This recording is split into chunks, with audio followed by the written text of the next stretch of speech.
Yeah, so can we start here? Please start, and the rapporteur will reach there to introduce Dr. Pandey. Okay, Dr. Pandey can start. Okay. Good evening, everyone. Also, good morning and good afternoon. So, I really welcome you all in this session, and it's a pleasure to be part of this conversation and a very useful discussion.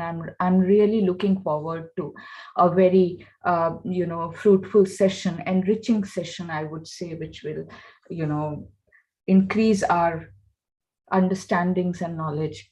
So as I can see, we have, out of 8, we have 4 speakers as of now. What do you say, Dr. Sada? I think there are only 4 speakers. Yes, ma'am, but we can start. Yeah, we can start. So, but I think we will stick by time of 7 minutes, which has been the standard timing of this conference. Also because other speakers might join later on, and then we will be short of time. So what we are going to have today is a very, very interesting and very relevant discussion, about diasporas and transnationalism. So what exactly we mean? What we mean is that we are looking at how the diasporas are conversing with the established ideas and with the established institutions like nation states, because when this whole transnationalism came into existence, of transnational connectivity of diasporas, the first thing which was questioned by the scholars was how the nation states are going to adjust with this concept of transnational existence of diaspora. And trust me, it is a very difficult subject, and not many scholars want to touch upon that, because actually it breaks several notions, several concepts, existing concepts that were there in the in this whole IR narrative. This actually, transnational existence of diasporas break those established concepts. They in fact, they somehow disturb the existing notions, the existing understandings of the nations and nation states. And that is why this conversation, I would say, is very, very interesting. So what we are going to have is that I will see how many speakers are there, and then we will have 7 minutes for each speaker, and in the end we will have question answer sessions. Okay, so all the best, and I'm looking forward to a very, very fruitful session. So the first speaker is Tisha Majumdar, and she will be speaking on understanding migration and Indian diaspora amidst COVID-19. Actually, in this session, we will look at diasporas from the hostland perspective also and homeland perspective also. So both these forms of nation states and their conversation with the diasporas are going to be part of this discussion. So Tisha? Yes, I welcome you. Yes, please. 7 minutes, please. Okay, ma'am. Ma'am, I want to share my screen. Is that okay? Yes, please. Yeah.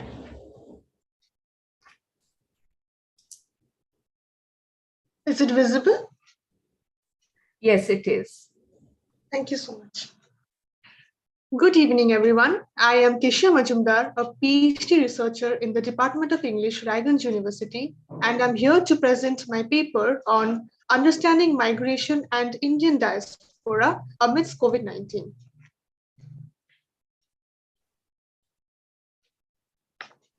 The onset of the COVID-19 pandemic has not only brought about ruin in India, but to the entire world.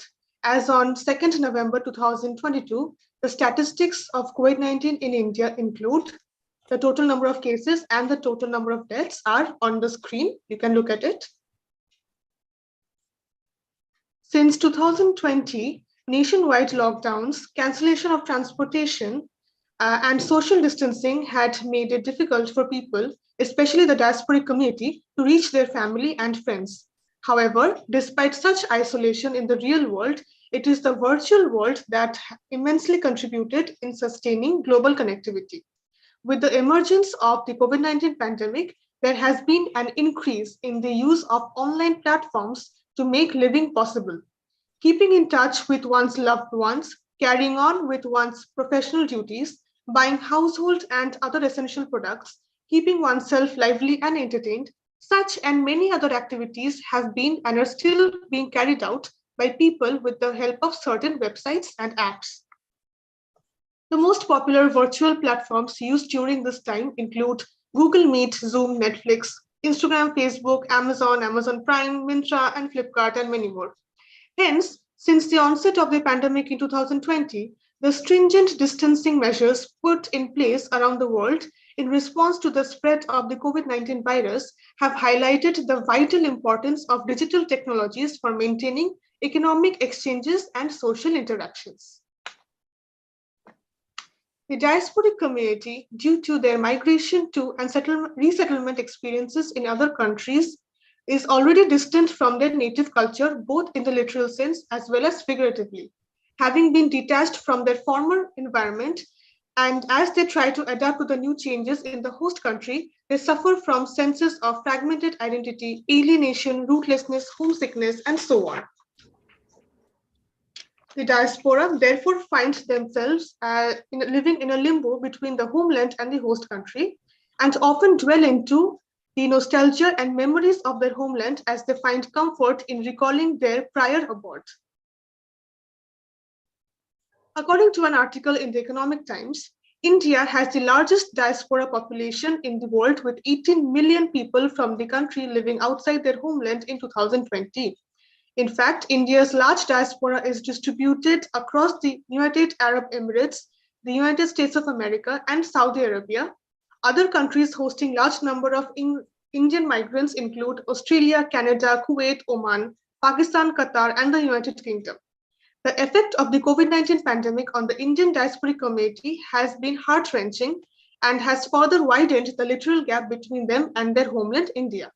As they were unable to come back home to be with their loved ones, the rising numbers of COVID-19 cases in India tormented them. As their family and friends became infected back at home, many of them had no choice but to only be in touch via digital media and hope for some betterment. As reported in NBC News, at San Francisco area Hindu temple, people have been stopping by to pray for the loved ones overseas who have been affected by COVID-19. According to the temple's head priest, whose uncle died from the virus and whose son and mother, who all live in India, have been infected as well. One of the temple's members, Deep Agarwal, told NBC Bay Area that he was using the temple as a place to grieve and seek hope for more than 20 of his family members who were infected. In another incident, Purna Prasad, a Long Island, New York resident, learned that his father-in-law, who was 86, died from the virus, and over a dozen more family members and friends in Bangalore became infected. Even during such a dire crisis, the Indian diaspora left no stone unturned to help the citizens of their homeland via whatever means possible. Both in terms of money and medical supplies, the members of the Indian diaspora donated as much as possible to combat the crisis back at home. One of such examples include Diaspora, a non-profit community of global Indian diaspora leaders who had announced that they raised $1 million towards COVID-19 relief efforts. Again, as stated in Los Angeles Times, 2 humanitarian groups in the US led by people of Indian heritage raised more than $25 million in recent days to help India's teetering healthcare system. Indian American doctors, hotel owners, and other entrepreneurs Some responding to requests for help from Indian leaders have pledged or donated millions more. Other examples include, as you can see on the screen, in Britain, volunteers at 3 Hindu temples have raised a lot of money. In Canada, Sikhs have also donated a large sum of money and also catered to the oxygen cylinder needs. Then Hemant Patel, a hotel developer from Miami, said in an appeal for aid on WhatsApp, and his efforts helped generate more than a lot of sum that was initially thought of in medical donations, he said. Hemant Patel has also donated 8 oxygen machines and have paid to have a van outfitted with a stretcher and oxygen to serve COVID-19 patients. American Association of Physicians of Indian origin raised more than $2 million in about a week and used the money to buy oxygen concentrators and plans to expand a telemedicine network to allow patients in India to consult with physicians in the US. Sunil Tolane, CEO of a hotel and the real estate company in California, said that he donated a lot of money to help people in India during the surge. Please conclude, Tisha. Yes, ma'am. Yeah. What made it easier for the Indian diaspora community to provide relief to their motherland during this crisis is the digital space. And you can see other examples of the help that was provided on the screen. We can see that Ms. Gayatri Devi, Ms. Mehdi Hassan, Mr. Prithviraj, Sabina Vola Miller, they all provided a lot of help to the Indians back at home. Now we'll talk about the impact of the COVID-19 pandemic on the Indian migrants. So the second part of the paper focuses on the impact of the COVID-19 pandemic on Indian migrants working and settled worldwide. In general, the pandemic has affected numerous migrant workers globally and resulted in not only in the decrease of their wages, but also in the loss of their jobs. So your 7 minutes is actually over. Yes, So ma'am, I'm concluding. Yes, ma'am. Yeah. So you can see the number of Indian migrant workers who actually came back from the other countries during the global pandemic. Yeah. Then we'll talk about the last part, that is not only migrant workers, many Indians who were settled abroad also came back, but then the return was not well accepted because it was viewed as disturbances that was caused in the already disease battling country. So they also helped in spreading a lot of infections by returning back home. And also there was a crisis of jobs because these migrants came back and there was a lot of overcrowding that took place in India. However, even though COVID-19 pandemic impacted the physical and psychological well-being of the Indian diasporic communities and migrants, it has definitely brought them closer to their motherland. Despite the hardships caused by the global pandemic, they are one of the strongest pillars in the framework of India, and being the link between their motherland and the rest of the globe, they shall continue to be so. Thank you so much. Thank you. Thank you very much, Risha, for a very interesting paper. And actually, I think she brought out two very important points.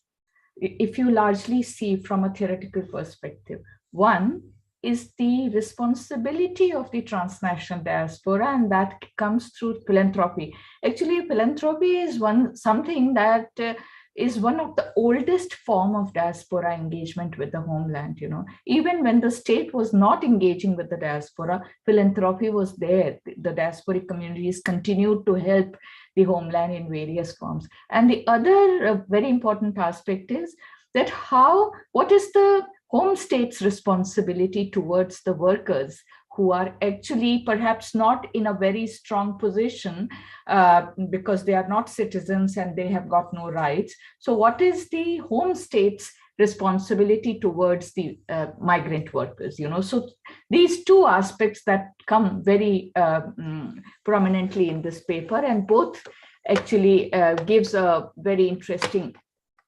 theoretical understanding. So our next speaker is now Vani Bharadwaj. Is she there? Vani? Good evening, everybody. Yes, okay.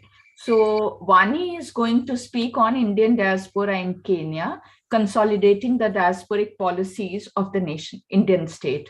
Very interesting, Veena. I'm really looking forward to this, you know, how the relationship between the two states affect the diasporas? That's interesting. Please go ahead. Thank you, ma'am. Yeah. Yes. My topic is Indian diaspora in Kenya, consolidating the diaspora policies of the state, in which I'll be looking at how India's foreign policy goals of non-alignment and African-Asian solidarity has defined the trajectory for Indian diaspora in Kenya. So there are intergenerational complexities that we need to look at within the Indian diaspora, because there are first generation, second generation, and third generational diaspora from India that are there in Kenya. And we need to engage closely with them, because there is a lack of homogeneity within the Indian diaspora itself that are located in Kenya. So they are themselves a diverse cohort. Now, the role of China as a crucial player in the Indian-Kenyan diasporic community, brings about a triangulation in the entire understanding of diasporic transnationalism. So the scope of my study is that Indian diaspora has been in Kenya for more than 150 years, and thus the role of Indian diaspora is crucial for economic development in Kenya. And there has been a historic relationship with Kenya, which can transition into a very resilient diasporic policy from Indian foreign policy establishment towards Kenya.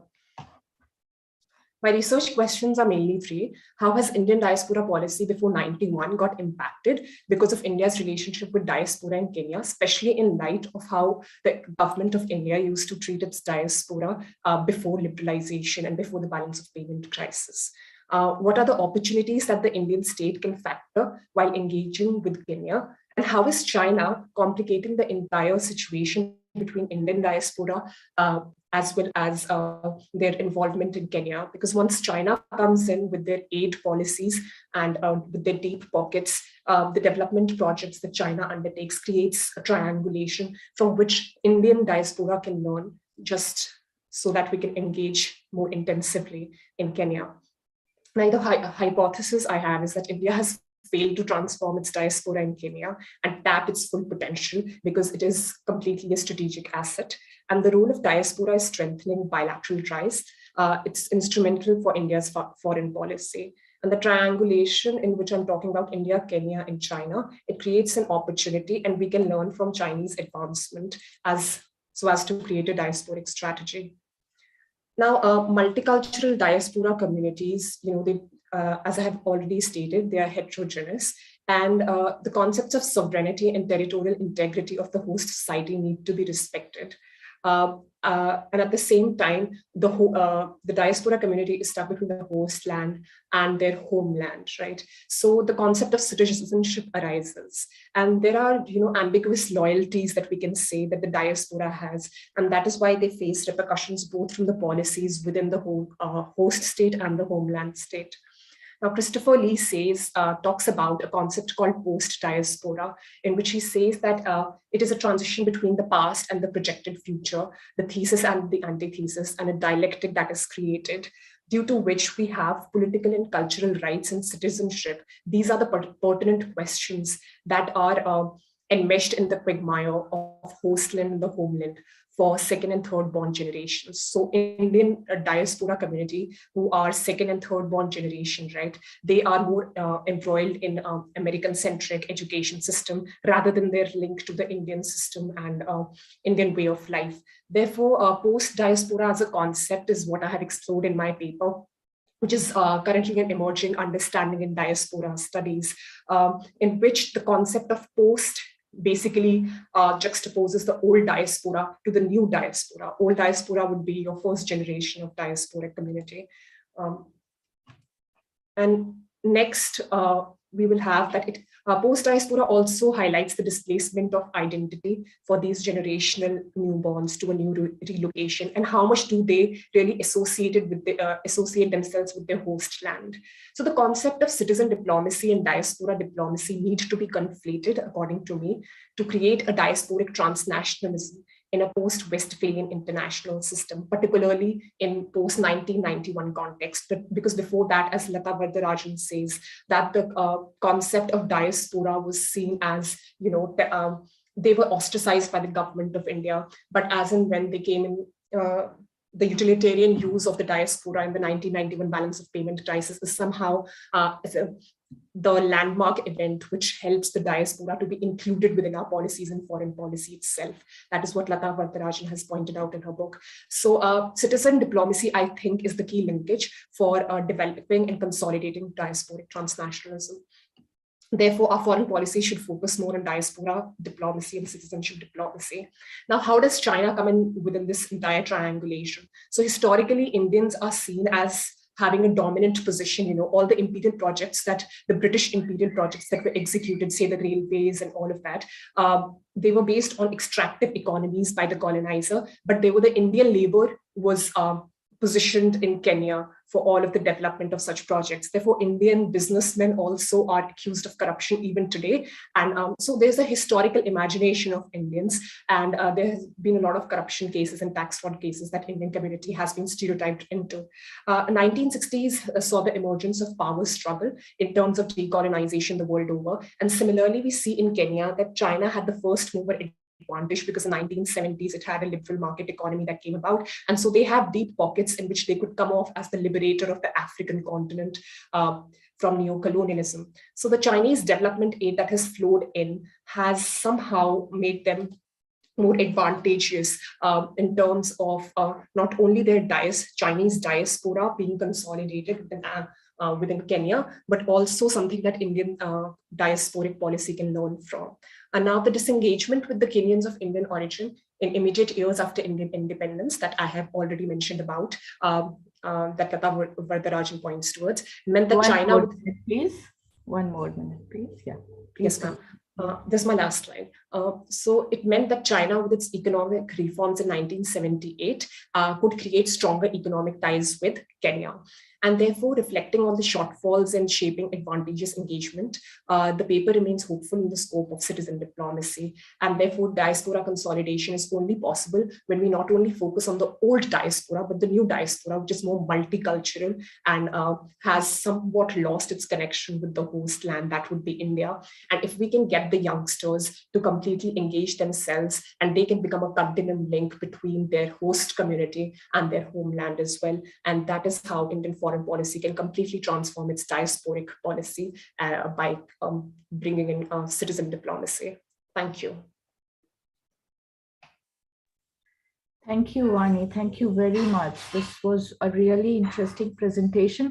And actually, I think you brought out many problems with and issues, points that the academics is really actually, and the policymakers, they are actually struggling to find answers to this, you know.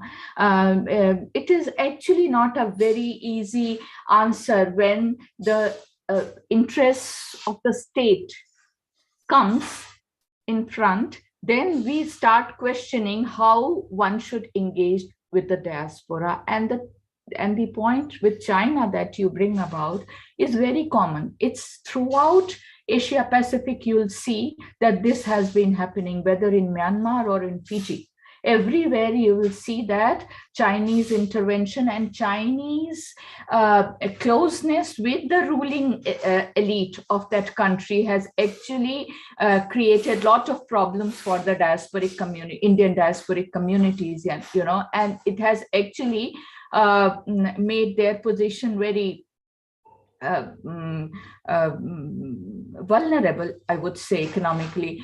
But let me tell you one thing, that even in the case of Uganda, at the time of Idi Amin, when the diasporic community in Uganda, the Indians were being, pushed away from Uganda, and they were being, forced to leave the country. At that time also, they were not interested, they were not keen to come back to India.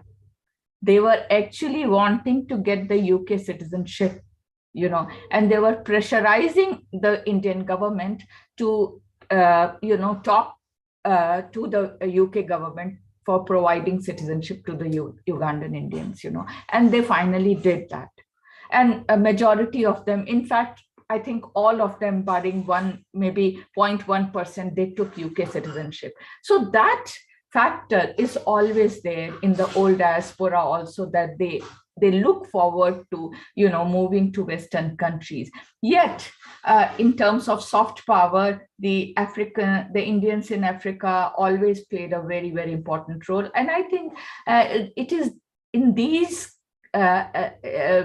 contexts that we need to look at the diasporas, instead of directly coming back, directly engaging or the citizenship issue, because we have now modulated our citizenship rules also, to accommodate them, to recognize that duality of the citizenship, So that was really interesting. Thank you. So our next speaker is Urbi Das. Are you there, Urbi? Yes, ma'am. Yes, ma'am. Okay. So Urbi is going to speak on At the Crossroads of Aspirations, the political cultural dilemma of the Republican Indian Americans. That's very, very interesting. Yes, Urbi, please go ahead. You have 7 minutes. Yeah, thank you, ma'am. I'll try sharing my screen. Yes, please. Okay, is my screen visible? Yes, it is. Yeah, please go ahead. So basically, I'm first talking about that who are the Indian Americans. We'll first talk about who are the Indian Americans, their composition. And in order to know their voting behavior, we must first know the immigration pattern of the Indian Americans. And then after that, we'll go into deciding or discussing how the voting behavior had been, and then the specific reasons that why the Indian Americans, whatever is the voting behavior, why they had behaved like that. Okay, so we all know that the Indian diaspora is one of the most vibrant and dynamic diaspora living in the United States of America. So with a population of about 2.7 million, according to the 2019 census, the Asian Indians represent the third largest Indian group after the Chinese and the Filipino population. So they are, however, the most successful community living in diaspora communities living in the United States of America. So they are very culturally rich, they are vibrant, they are educated, financially successful, and they serve as a connecting link between the largest and the oldest democracies of the world. So what sets the Indian American community apart from the other Latino and the Asian diaspora is the level of education and financial success, which is significant considering their rather small number. At least 79% of the community is proficient in English language, and 68% of them, they hold a bachelor's degree. So, however, they make up only 1% of the Indian population. So again, the sense, how do we define them? We next come to talking about that. How do we define them, or how they have gone into the new land, as we call the new land? So the Indian diaspora, as we have said, that it is a home to one of the largest, US is one of the home to the largest diasporic communities, and the history of Indian migration, it dates back to the early 1820s. So it is the early 19th century that the migration first started. So most of the early immigrants who were there, they were uneducated and unskilled farmers. They came to work as agricultural laborers. So thereafter, till the post-1960s, the Indian immigration in the US has been low due to the 1917 Immigration Act and the subsequent Act of 1924, which is also known as the Johnson-Reed Act. So the 1917 Immigration Act, which was passed by the Congress, it is also referred to as the Asiatic Barred Zone Act, since it restricted immigration from any country which is not owned by the US adjacent continent of Asia, along with, and also specified latitudes and longitudes from which immigration was restricted. So a highly restrictive and discriminatory act which was there. And also it excluded immigrants such as idiots, imbeciles. So these are the words: alcoholics, poor, criminal, beggars. So these were the words which were used in this particular act of 1970s, which was which I consider as highly discriminatory. So along the same lines, the US passed the Immigration Act of 1924, which limited large number of immigrants from entering US through a origin-based quota, so providing immigration visas to 2% of the total number of people of each nationality residing in the US. So this Immigration Act of 1924, it also limited the number of migrants entering into the US soil. What happened after this is that the 90s, however, things changed after 1965, after the passage of the new Act of Immigration, also known as the Immigration and Nationalization Act of 1965. So this particular act here, the US was no longer, why was the change? The change was due to the fact that the US was no longer following an totally isolationist policy. The US was slowly trying to integrate to the world itself. And also it was a kind of policy, also it was in the fact that it was taking into cognizance the civil rights movements in the United States of America. So the 1965 Act sought to abolish the quota system. So after this, in the US witnessed a large number of Indian immigrants or Indian migration to the US, and most of these immigrants were now becoming skilled laborers, so now coming to the new land in search of new opportunities, new jobs. So due to the post-1965 large number of professionals, they migrated to the India and they made up the diaspora that we see today. Subsequently, the Act of 1990, which was passed, which increased the worldwide quota of employment-based immigration, and US was the largest recipient of Indian migrants during that time who were highly skilled. Most of them were doctors and they were engineers. So they entered to the new land in terms of new opportunities. So this was the phase of and here we also see the twice born immigrants who had entered into a land, making up an entire composition of Indian diaspora that we see today, or Indian Americans or hyphenated Americans, whatever we call as we see today. Now, the very interesting thing that we show that their population had doubled, and the number of students who also came to the US from India also was it was second largest community after the People's Republic of China. So the interesting point to note is that they are naturally supporters of Democrats. Now, why they are the natural supporters of Democrats? As we know that the Democrats are basically the left liberal parties in contrast to the Republicans, who are the right conservatives. So one, we can say that the Democrats has always been a natural choice for the Indian Americans who have been living in the United States of America. So, and also due to their vote base is on the northern and western side. I mean, from the very beginning, the new land was formed, the voting behavior of the entire America was not uniform. The the highly educated business class who had migrated to the new land in the first phase, they were all natural supporters of the Republican Conservative Party. And however, the other section who had come to the new land in the later phase, they were the supporters of the Democrats. So they were largely involved in the lives of citizens. So the Democrats have always been largely informed in the life of the immigrants, the colored people living in the United States of America. And they are also in favor of more taxes, taxing the rich more and the poor less, more of welfare activities, control over business.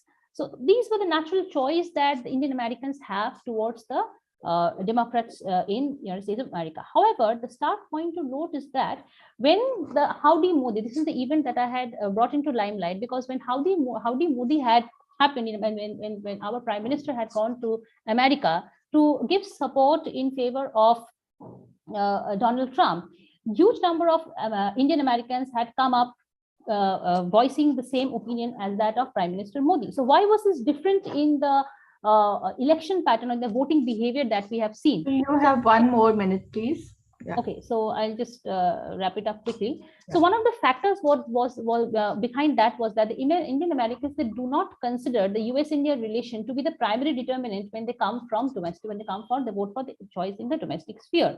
So Democrats, as I believe, has always been a natural choice. However, they also believe that their choice as a diaspora community working for favoring Indian American relations is something which is different again, and again when their choice comes to choosing their president who is. So there is a division in the choice that they make.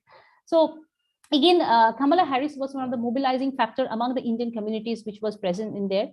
So they are also think that this natural choice of Democrats in America has always, so this has also been perpetuated over their choices of over the lobbying patterns that is there. So, however, there were also lobbies with like the Hindu American Foundation, which is funded by the Vishwa Hindu Parishad. So these lobby or these foundations had not been able to mobilize the amount of support that maybe Donald Trump or the Republican Party had thought about in the American elections. So then the primary point that I'm trying to say is that this dilemma that the Indian Americans have faced in their choice over who will govern them or who will be their leader in the next years to come, there is a difference in the choice in the domestic pattern, and there is a difference in the choice of the foreign policy. So when they vote for their president, they primarily think of their domestic constraints, their domestic prerogatives and priorities before thinking about their foreign relations or before thinking about what choice they have or who will be the natural choice as talked about in the Indian sense. Thank you, madam. Thank you. This was really interesting. In fact, in a very recent study, which I'm still, me and my colleague, are still part of it, and we are trying to do. What we found is that how the migrants themselves turn anti-migrant. They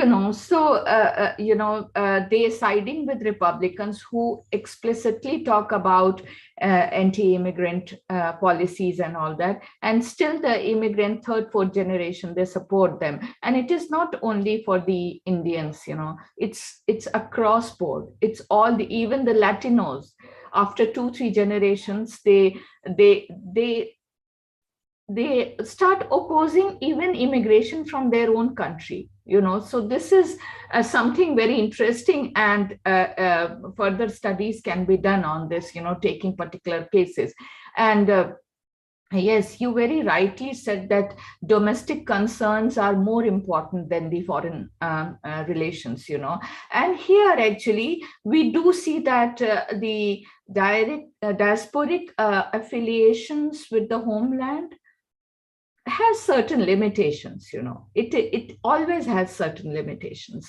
So we cannot even, for example, I want to say that supposing if there is a conflict between UK and India, naturally Rishi Sunak and all the Indian origin people who we think that are part of Indian diaspora will side with their own domestic concerns, or their own domestic loyalties, their own citizenship, their own country. So this has to be understood, and it is these issues that make the diaspora and transnational relations very interesting. And it is actually, it's a very, very interesting study to make. So thank you. I will go to the next speaker, and that is Annie Yereman. Are you there? Good evening, everyone. Good evening, yeah. So Annie is going to speak on Home Connect, diaspora engagement policies, comparing Indian and Armenian cases. Please go ahead, Annie. Yeah, with your permission, I just want to switch off my camera because my internet is not steady. It keeps getting disconnected all the time. Yes, please do that. Please do. Yeah. Then, yeah. So my topic, as ma'am mentioned, it's Home Connect diaspora engagement policies, comparing Indian and Armenian cases.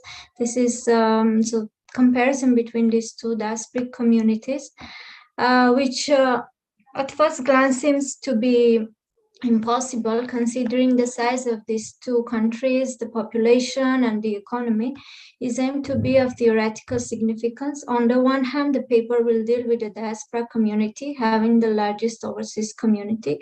On the other hand, one of the classic diaspora formations will be taken into consideration, that is the Armenian diaspora. Based on the information provided on the website of the Ministry of External Affairs of India, NRIs and PIOs are residing in over 210 countries, and their number is more than 32 million worldwide. If the origins of the Indian diaspora may be traced back to the migration of indentured laborers during the colonial period, then the Armenian diaspora is formed typically after the genocide in the early 20th century. Even though nowadays these two diaspora communities are of hybrid nature with multiple other trends of migration, due to the mentioned historical shifts, they develop certain patterns of cultural attachment with their homeland. The study of government-level policies initiated by the respective homelands will be the focus of this paper. It will be attempted to analyze them in order to find out modes of engagement in the affairs of their respective home countries, not only culturally, but also politically. This may also allow to see the significance of diaspora communities in the foreign policy of their nation states, thus giving a way to the diaspora diplomacy. In this respect, it is the first academic comparison between the two diaspora communities, and it is of academic interest to see to what extent policies of home states are diaspora-centric, and if these policies are able to cut the differences by enabling the narrative of common belonging. As far as the category of diaspora is concerned, the more flexible notion will be taken into consideration in the paper. Armenian and Indian states consider the economic and political potential of their diaspora seriously. Therefore, we may say that the policies focused on Home Connect are to strengthen diaspora engagement in the affairs related to their respective home countries.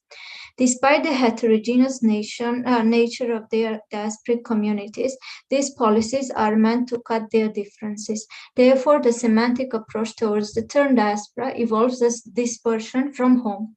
In this respect, the positive meaning of diaspora is prioritized, not the traumatized or the colonized context. In this, Dufault's notes from the mid-1960s onwards, it became more popular in some social circles to identify themselves with the boundaries of a nation and be united by a common heritage, ancestry, civilization, language, ethnicity, and race. The process of diasporization entails constant construction of diasporic identity in relation to the nation and their belonging. In fact, different dimensions of belonging shape a more complex diaspora. In this case, the role of the home country comes to the fore as a focal return point, whether imaginary or real. In this, so the institution of state as such delivers policies on diaspora home connect, which in their turn ensure the continuity of their diasporic identity in relation to their home and their belonging. In academic literature, the word diaspora has been associated with the Armenian diaspora also, along with the Jewish, Greek, and African ones. Semantically, in the Armenian case, diaspora denoted trauma, exile, making home away from home. This subsequently rose the need to preserve the national identity within the host society. Despite this fact that many of the Armenian diasporic communities do not identify themselves with the current nation-state boundaries of the Republic of Armenia, as their ancestral homeland was in the Ottoman Empire.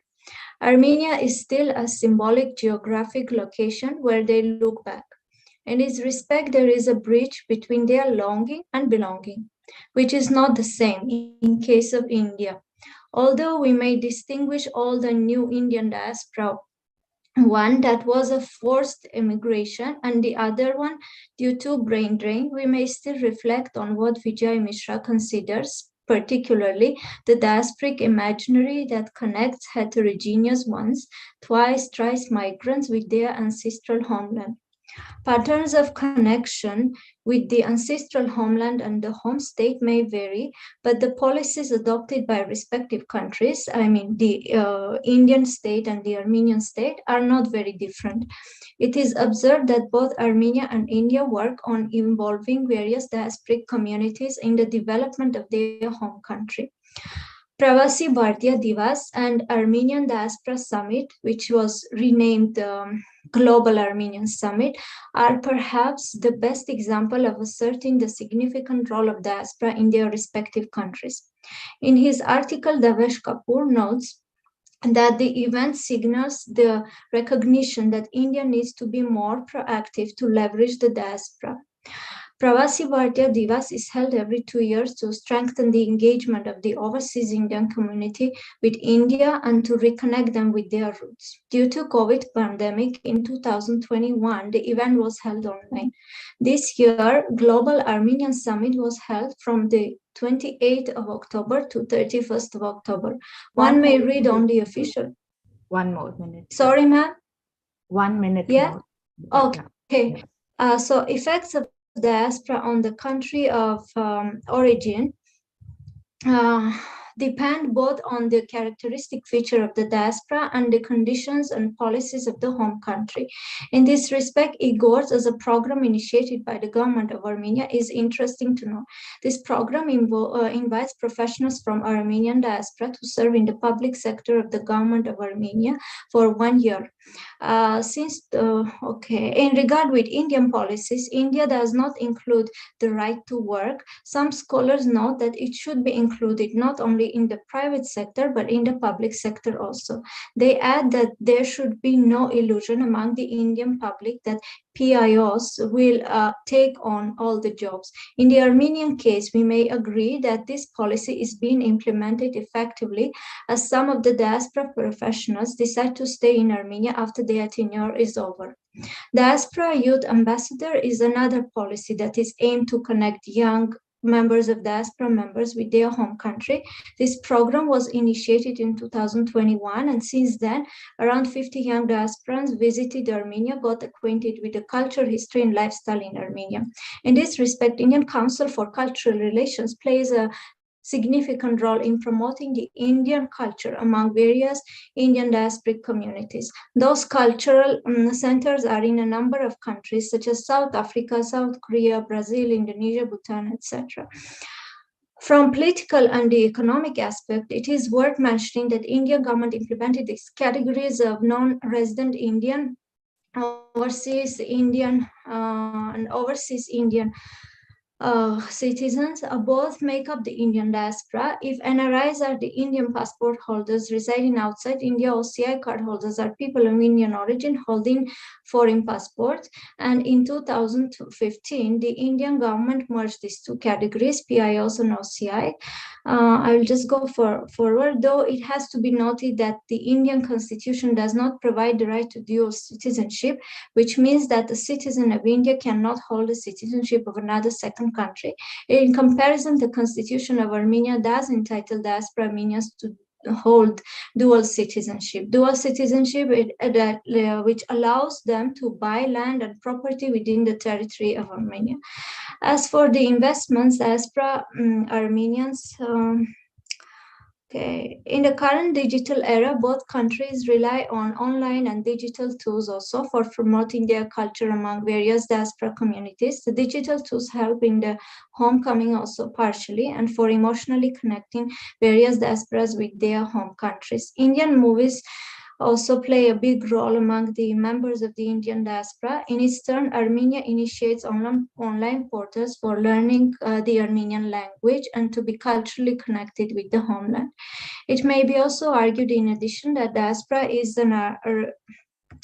an agent for the existence of Armenian outside the boundaries of the Armenian state. In other words, diaspora may be also considered as a strategic partner for the home country, as it plays an immense role in political lobbying for various social and political issues occurring in the home state. It is also noteworthy that based on the common interest of both states, both the Armenian and the Indian diasporas started cooperating on the international level for the recognition of their political problems. I tried to be brief. Yeah, thank you. Okay, Annie, thank you very much. Yeah, it was an interesting paper, and it was a good comparison. We never looked at it like that because we did consider Armenian diaspora as an old one, but like Indian diaspora, they have also the new migrants, and they have connectivity apart from one factor that, the homeland is in war, and that itself gives a different kind of identity to the diasporic communities, when the homeland is under problem. And that way, I think you can also look a bit with the Tamil case, how they are, approaching their homelands. So thank you very much. That was a very interesting comparison and paper. So the next is Joachim Sidibe, and he will speak on understanding international migration and diaspora. So Sidibe, please go ahead. Okay. Yeah. Okay. Thank you very much. Yes. You have 7 minutes. Okay, 10 minutes.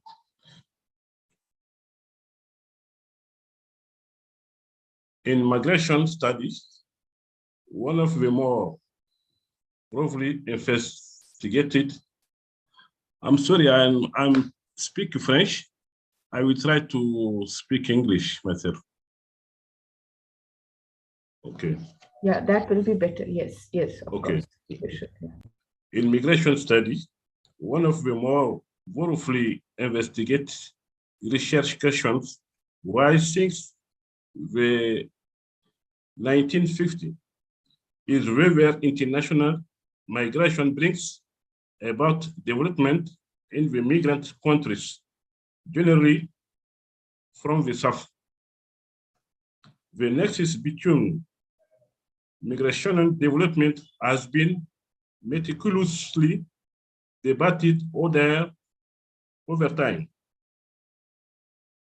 producing substantial literature of the topic.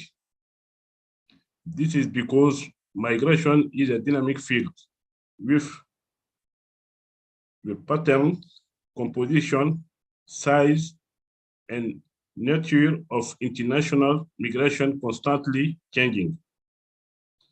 The power of international migration in inducing development in an origin country or region depends on three main factors. First, the number involved. Two, the direction of the movement. Three, class composition.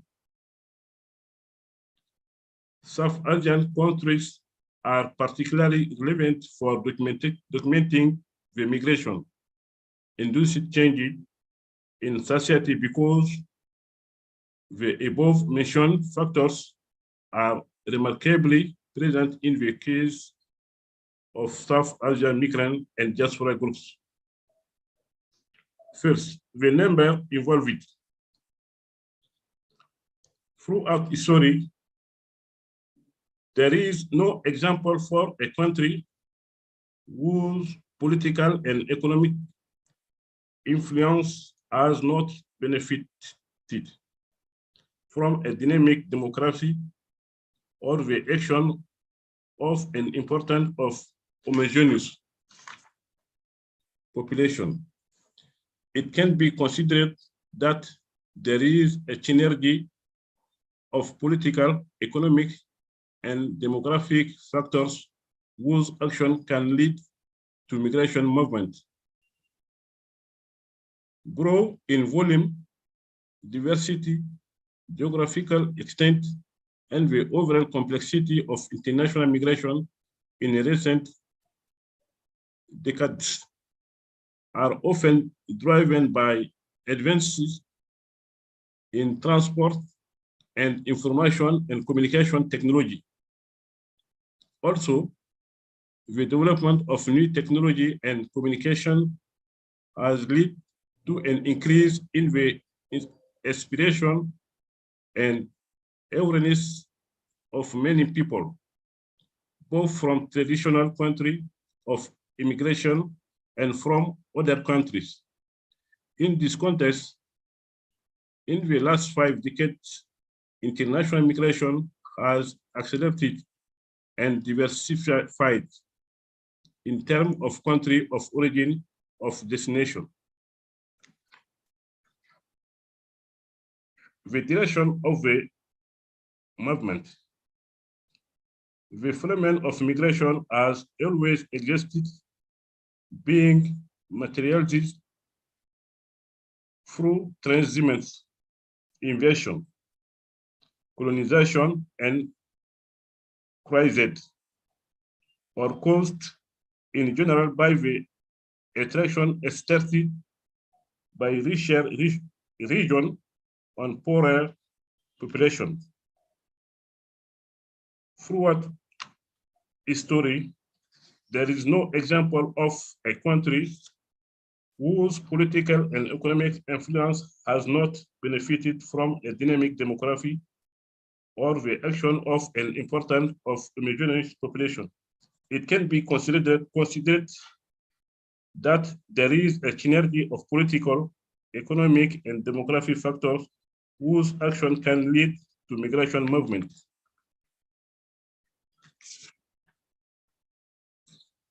With 3, the class composition. The largest share among migrant workers is held by people in the age group 25-64 years young workers aged 15-24 accounted for 83% of migrant workers, while other workers over 65 accounted for only 52%. By gender, the age composition of male and female migrant workers are very similar. 3% for men for all age category and 52% for young women, and the 15-24 age group.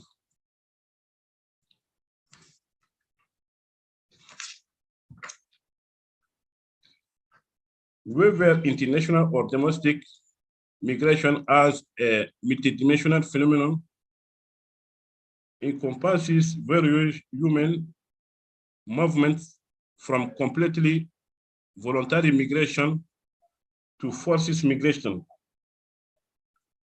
in which people escape persecution, threat, and catastrophe.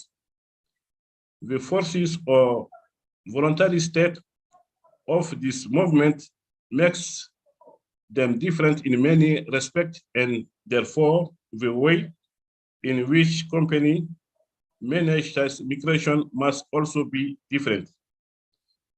Migration is not a development problem that needs to be addressed, but rather a key mechanism for achieving sustainable development, a mechanism that needs to be well managed. I thank you. Thank you very much. Well, thank you very much for finishing your presentation in time, and also for bringing some very important issues that you in a very short presentation you brought out the gender and the age distribution and these factors, and we always need to take that into account in our deliberations to have a better understanding of this process and how they can be part of the sustainable development, as you said. So our next speaker is Arjun Babulal Dubal, and he is going to speak on international student migration, a comparative study of Canada and United Kingdom. Very interesting. Go ahead, Arjun, and you have 7 minutes. Good morning, good afternoon, good evening, everyone, as we are sitting in different time zones. But in essence, I greet you all. Quick introduction of mine. I'm legal marketing consultant. I was running a immigration law firm in the UK, and that's how I got into this migration business. And I got opportunity to learn about migration policies and the factor influence migration decision and so on. I'm delighted to present, one moment. Can you see the screen now?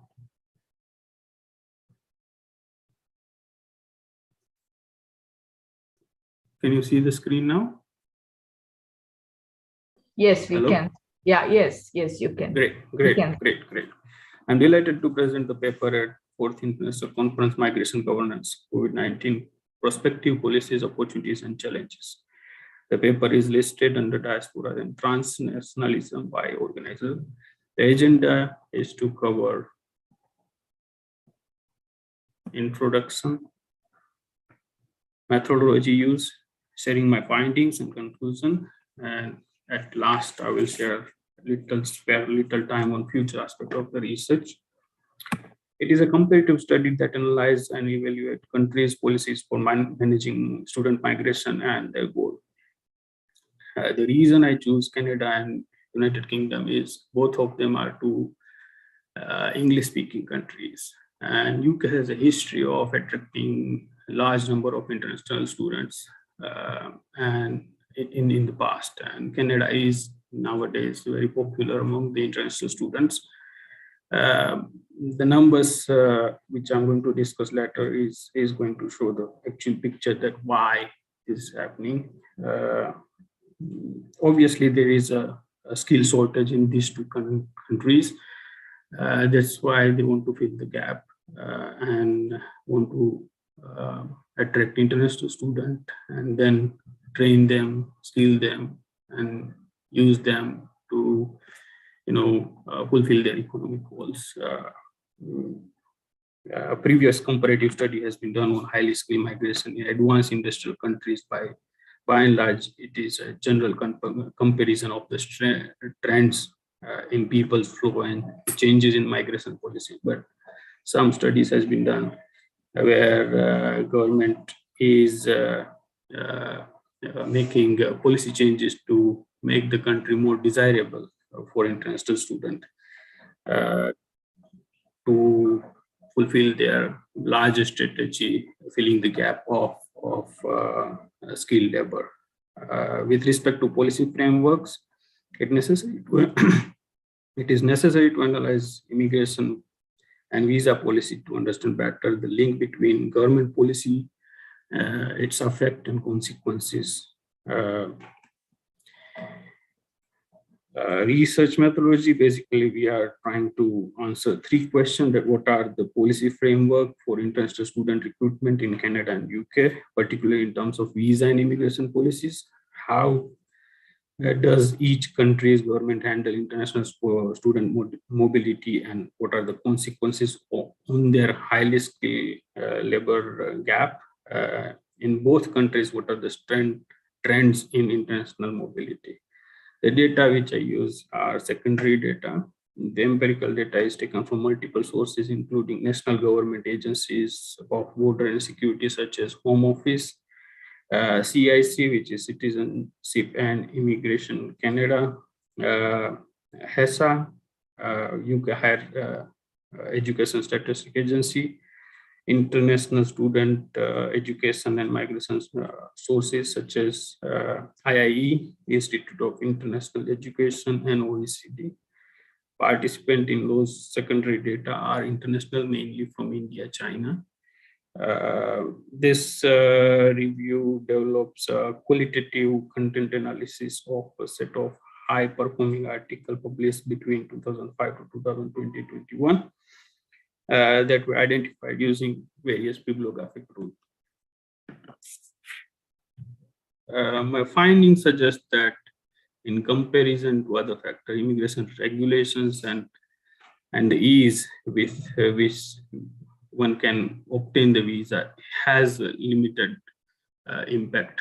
The reason is students eventually find the ways to be in compliance with the immigration rules and regulations, and they apply for the visa, they get the visa. But the main thing that influences them is their career progression, where there is a significant difference between the migration policy of the United Kingdom and Canada. With the UK policy, the student who study there get the work permit after the study, about a year or two. But after that, there is no scope of furthering their career in those foreign country. They have to find the sponsor to be in that country. There are limited ways to remain in the UK after the study. With if we compare that with the Canada, there is a permanent residency program by the government where the student on the work permit spend a couple of years there and use their experience to earn the point in their permanent residency applications and eventually receive the permanent residency. So the path to settlement in this foreign country, Canada, is comparatively easy with United Kingdom. The reason I choose Canada and UK is they both has a high inflow of international students, UK has a history and Canada is now a popular. So the comparison between now and then would be a best to research. So that was the motivation. Canada continues to give permanent residence to eligible graduate without imposing. Please Yeah. Please, yeah, Yeah. 1 minute. Yeah. This the trend is we see with the CIC. So since 2000 to 2020, there is almost a 6 times growth in attracting international students. United Kingdom covers 15% of international students, where the Canada is 3%. So still there is a scope with the Canada attracting more students. Is the trend in the United Kingdom, which is around 200,000 to 400,000, which is around 2.5 times more, but comparatively less than what Canada is doing now. In conclusion, I would like to say that two countries' government policy tend to coverage in balancing openness and control. However, different policy framework for managing student might have emerged due to country-specific rule and power that shapes the circumstances of the student movement. In future prospect for the research, I say that there are some factors which could influence this or attract international student, which is not yet done. Probably the student tuition cost, further opportunities, employment restrictions, international agreement between foreign country and host country and home country could help in overall sense. That's it. Thank you. Thank you. Thank you. This was a interesting comparison, in fact, and I think in future we are going to see Canada as the topmost destination. But I was just wondering, is the ranking of the educational institutions also a factor? I don't know. I mean, since you dealt several other aspects, is the ranking of the educational institutions any factor in attracting students? For example, UK has several institutions in the top 50 or so, It could be, but I don't think that the number would suggest very skewed towards your argument. The main reason, since like I'm working in UK immigration since last 10 years, what my experience suggests that people from international students come from home country here not just to earn the education's knowledge. They have aspiration to further their career and earn good money. Obviously, the education, I have visited several people, all of them saying that, okay, what after my education? Yes, okay, yeah. Thank you.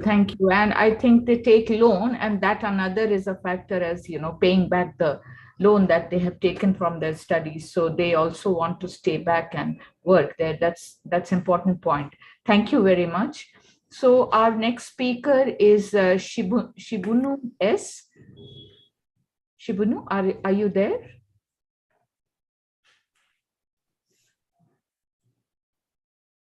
Shibunu? Okay, so I think we have the speaker is not present. So we'll go to the next one, and that is Muhammad Mustafa Katie. Muhammad Mustafa? Yeah, hi, ma'am. Hi. Okay. So Muhammad Mustafa is going to speak on hopes and challenges of international migration after COVID-19 era, a study based on Kerala migration to GCC countries. Very interesting. Yeah, thank you, ma'am. Thank you very much. I think, am I audible, ma'am? Yes, you are. Please go ahead. With your permission, can I share my screen? Yes, please. Thank you, ma'am.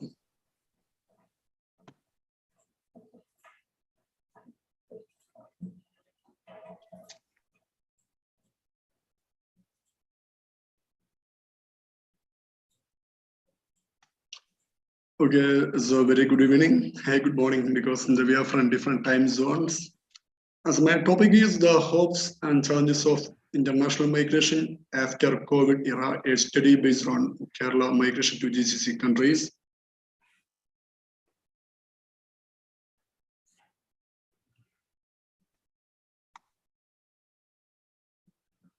Yeah, because the labor migration is an important aspect in modern world. Because when we're talking about this migration, the Kerala is not free from this type of the migration.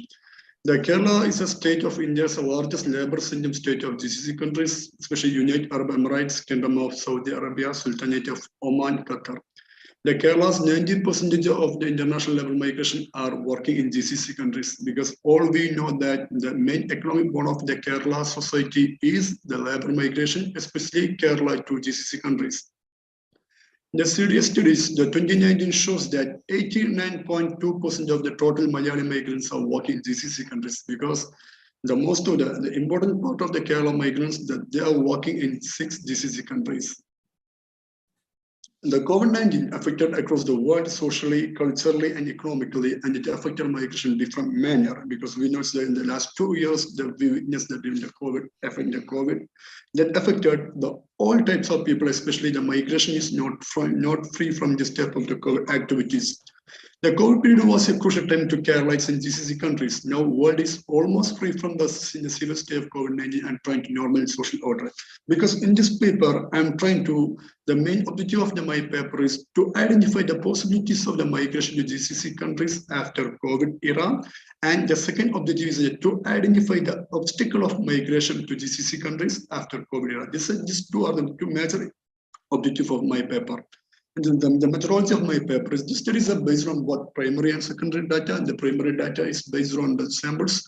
The 24 samples have taken 4% studies. The semi-structured interview has used for data collection. The secondary data are mainly based on the article, report, journals, and books. I just show that in the one table is the number of Keralites in GCC countries. You can just go the UAE, KSA, Oman, Kuwait, Bahrain, Qatar. The total is 89.2%, in which the 41.5% people work in UAE, then second is the Kingdom of Saudi Arabia, the third one is going to Kuwait, then Bahrain, Qatar. Which is the Kerala migrants and UAE.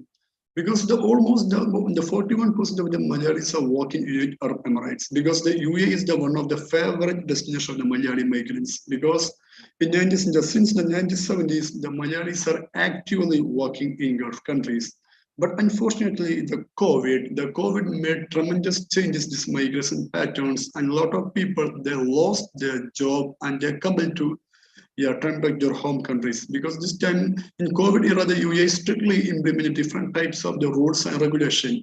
That time, a lot of people, they lost their job.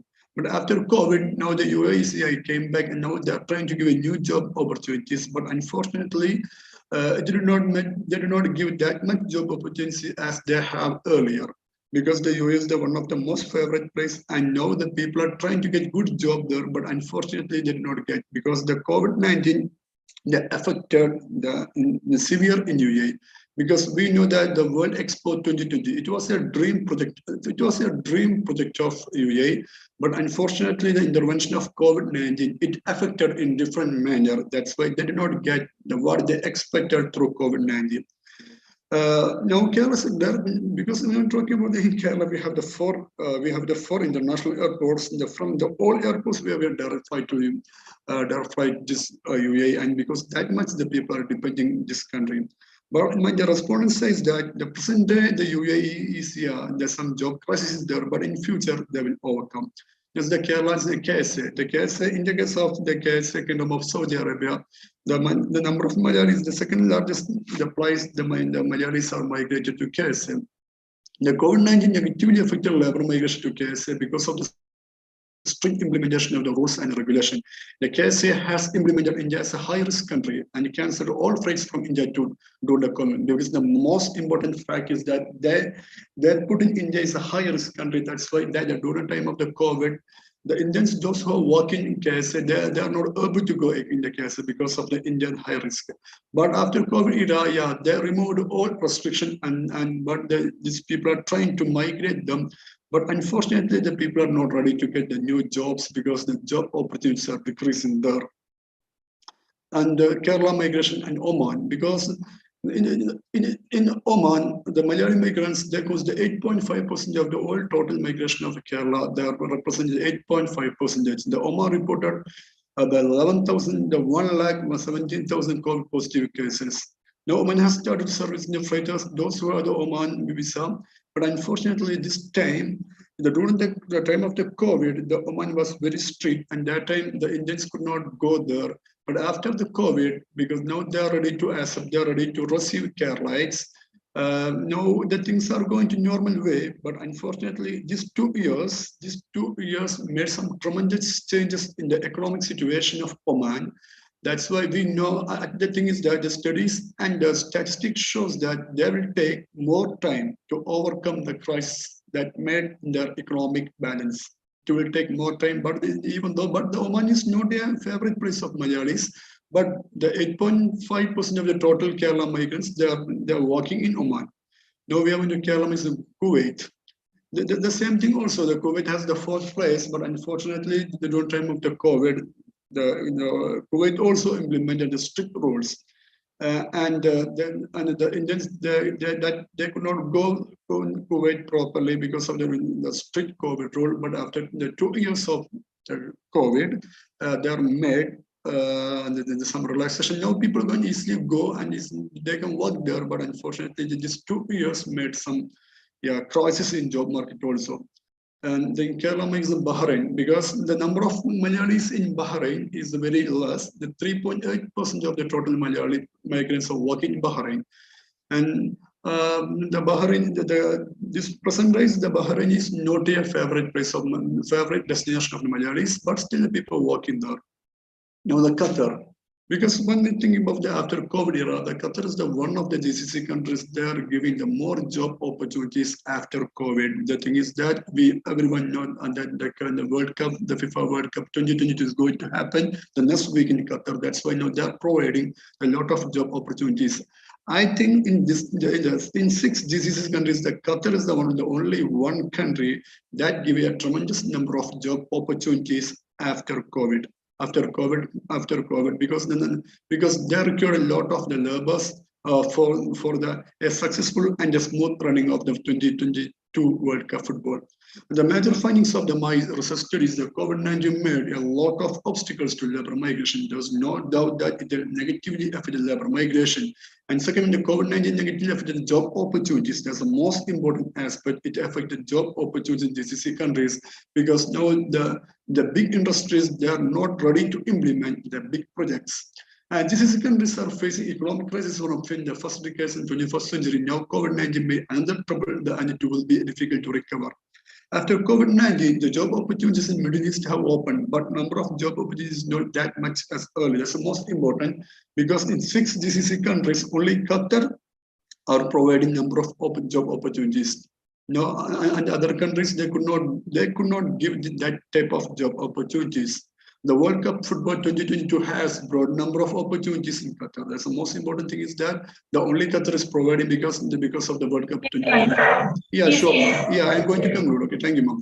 The response are optimistic about the future job opportunities in Middle East. The most important factor is that Kerala is a consumer society, and the Gulf migration and the remittance is the most important backbone of their economy, because now, the GCC countries were the favorite place for Malayalis, but unfortunately, the present situation is not that much friendly to Malayalis because the job opportunities are decreasing day by day. And thank you, ma'am. Thank you very much. Thank you very much. Thank you very much for a very interesting presentation and something that actually we wanted to know. What exactly is happening in the GCC countries after the COVID. But I was just wondering, have you also looked at the wage rates? Exactly. Yeah, sure. Yeah. So yeah, madam, please. Because the most of the Keralites are the blue collar jobbers. Their average salary is the 25 INR, Indian currency 25,000. In this 25 and 30,000, they have to spend their accommodation. Madam, you know that Dubai is one of the most expensive city in the world. So has it changed after COVID? The thing is that the same situation is going on, madam. That's what thank you very much. Thank you very much. Yeah, and thank you all. We are now through with the presentations, and I'm really happy to to learn so much, a wide variety of topics and discussions we had. And actually, I think I have spoken a bit, but so I would not speak more, but I would really want to invite some of the scholars that I can see in the audience, and it is really a pleasure to have them in this meeting. And Sir, Professor Irudaya Rajan, can I invite you to say a few words, please? Thanks, Professor Amba. Can you remove this PowerPoint, please? Yeah, sure. Yeah. Thank you, Amba Pandey, because I was looking for you yesterday. I missed seeing you because you were late for one of the sessions anyway. So I was just attending up and down. Right now, I'm not in India, basically. I'm in Canada. I came to Toronto for 4 weeks as a Scholar of Excellence in Toronto Metropolitan University. And I hope to see you, maybe Arjun. I think he's also in Canada right now. But I wanted basically to, I was just hearing to Arjun's thing, because Arjun, I am following up for quite some time. He was also using our Kerala migration survey data to look at it sometime. I think Canada is going to emerge as one of the important destinations for the Indian students. In fact, I had some discussion with ambassadors, Indian ambassadors and other data what we have. We are expecting close to 200,000 students coming to Canada this year alone. This year alone. Forget about last year, this year alone after COVID. And partly because the policies of Canadian governments is a little bit flexible. In fact, the Labour Minister told 3 days back in Canada, they are going to give 500,000 PRs in the next two years. So I think, and Indians will be the leading community, and Indians are currently the #1 students in both UK, USA, Australia, and Canada. And Canada is picking up, UK is slowly losing the market. So I think we need more studies. Probably Arjun will able to do some more research, because he's just planning to do his PhD on UK and Canada. I think something very important. And Kerala, anyway, I'm hearing only last 2 because I was busy in some meeting in the morning, because it's morning 9 o'clock in Canada right now. So I have to go to my office now. Just I'll go back after a few minutes.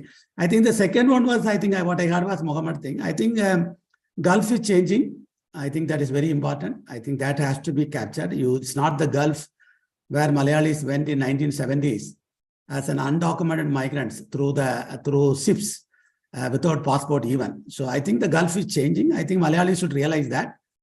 And what Malayalis should do, because the latest survey, what we have done in Kerala, based on the survey which me and Professor Zakaria did in 2018, is that 90% of them are going to Gulf. Whatever he referred as CDA study is basically our study.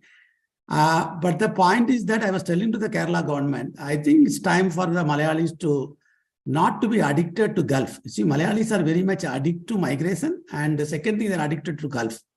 I think they should now think beyond Gulf. I think if they don't think beyond Gulf, I think their life migration story will be slowly completing. They are going to be end of an era. But I see now Malayalis are coming out of the Gulf. I have seen in Toronto, 40% of the Indians who are PR now, they were all in the Gulf. So I think remigrating, they are taking Gulf as a route to go to UK, Canada, Australia, saving money to migrate. I think this is a new trend which is not being captured. I think this is something we have to look at it more. I think these are 2 of my quick comments for the time being. So I will leave it to you at this moment. Thank you, Amba, for the opportunity. Yes, thank you, sir. Thank you very much for your valuable comments. So we can have some questions, very quick questions. Does anyone have any question? So if not, then I would like to invite Professor Amba, I have a question, if you don't mind. Please. My question is I was going to invite you to give your comments Yeah. Please, No, it's more than a comment. I give think, your comments also along with the question, then you can ask. Sure. It's always pleasant listening to scholars, like-minded scholars, I would say. I always think it as an opportunity to, without reading books, to know more about what's happening in the migration studies. That's conferences for me. So this was very interesting session, and I'm particularly, since my area of work mostly also within Kerala, it's going to Gulf. I have a question to Dr. Mohammed. So you have mentioned that Qatar there are opportunities even during the COVID time because the construction was going on for the World Cup. Now that World Cup is going to happen in 2 weeks' time on 18th, if I remember correctly, what would be then the situation of those migrants who are working for the World Cup infrastructure? Will they be integrated to some other job, or are they all going to return back to Kerala or India for that matter? It's not just Kerala, it's working in those construction sites and I think in the hospitality sector. I have a feeling that hospitality sector, they might continue working in the hotels and wherever places, but those people who are working in the 7 stadiums that they newly constructed, or all those infrastructural, construction related infrastructural places, what will happen to those migrants? And I was having this confusion for many months. Whenever I read something about football and FIFA and Qatar, I would be thinking that would these people be coming back to India? And when I was listening to your presentation, I thought you would be the best person to maybe give me some insight into this. Thank you so much. Thank you so much, all the presenters, for making this a very wonderful session, and thank you to you, Amba ma'am. Yeah, okay. Ma'am, can I give a reply now? Yes, please. We have our hands. Yeah, sure. Yeah, thank you, Divya ma'am. Yeah, it's a very important question, because thing is that in the case of the Qatar, they recruited all people on the contract basis. That's the most important. Because definitely after contract, they have to return. Otherwise, they have to find out other job. Otherwise, they compulsory, they have to return. Because it's only a temporary process. Because the only a 1 month temporary process, they are recruiting a lot of people in the name of contract. After contract, definitely these laborers, especially labor, the blue collar jobbers, they have to back their home country. They don't have any other option. That's the most one of the threat. Thank you. Yeah, thank you, ma'am. Yeah. So, Annie, you have your hands raised. Do you want to ask? Yeah, I have a question for the second speaker, Vani Bharadwaj, I guess, who was talking about Indian diaspora in Kenya. She was talking about this foreign policy also, but maybe because of the lack of time, so she could not specify it. So I have a question. What is the particularity of the Indian diaspora in Kenya, and whether it is anyhow having some effect on the Indian foreign policy? This is the question. Maybe she can elaborate it because she mentioned it, but there was no specific thing there. Yeah, thank you.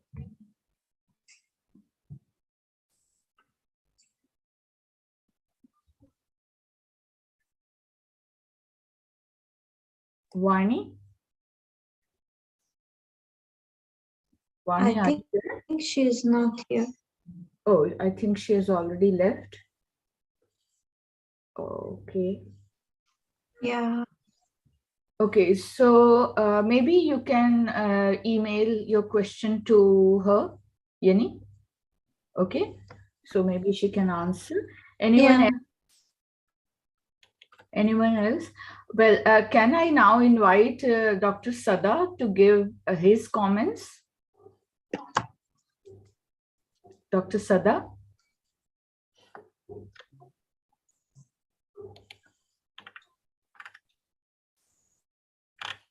I think he has already also left. He's not around.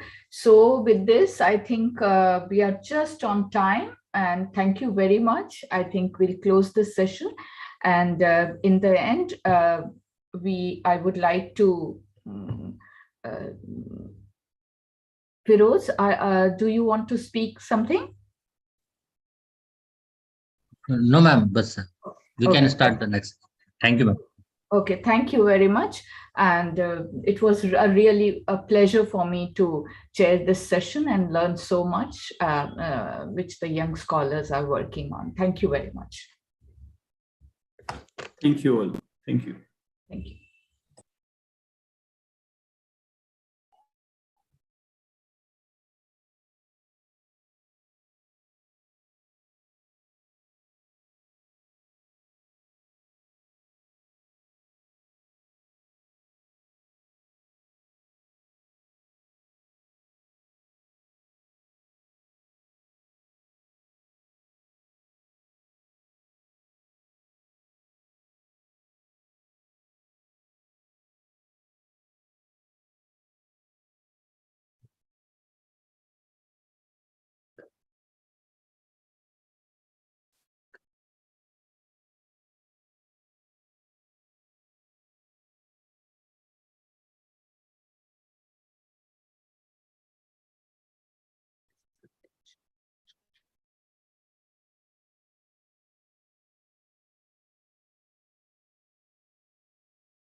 Rakesh, are you there?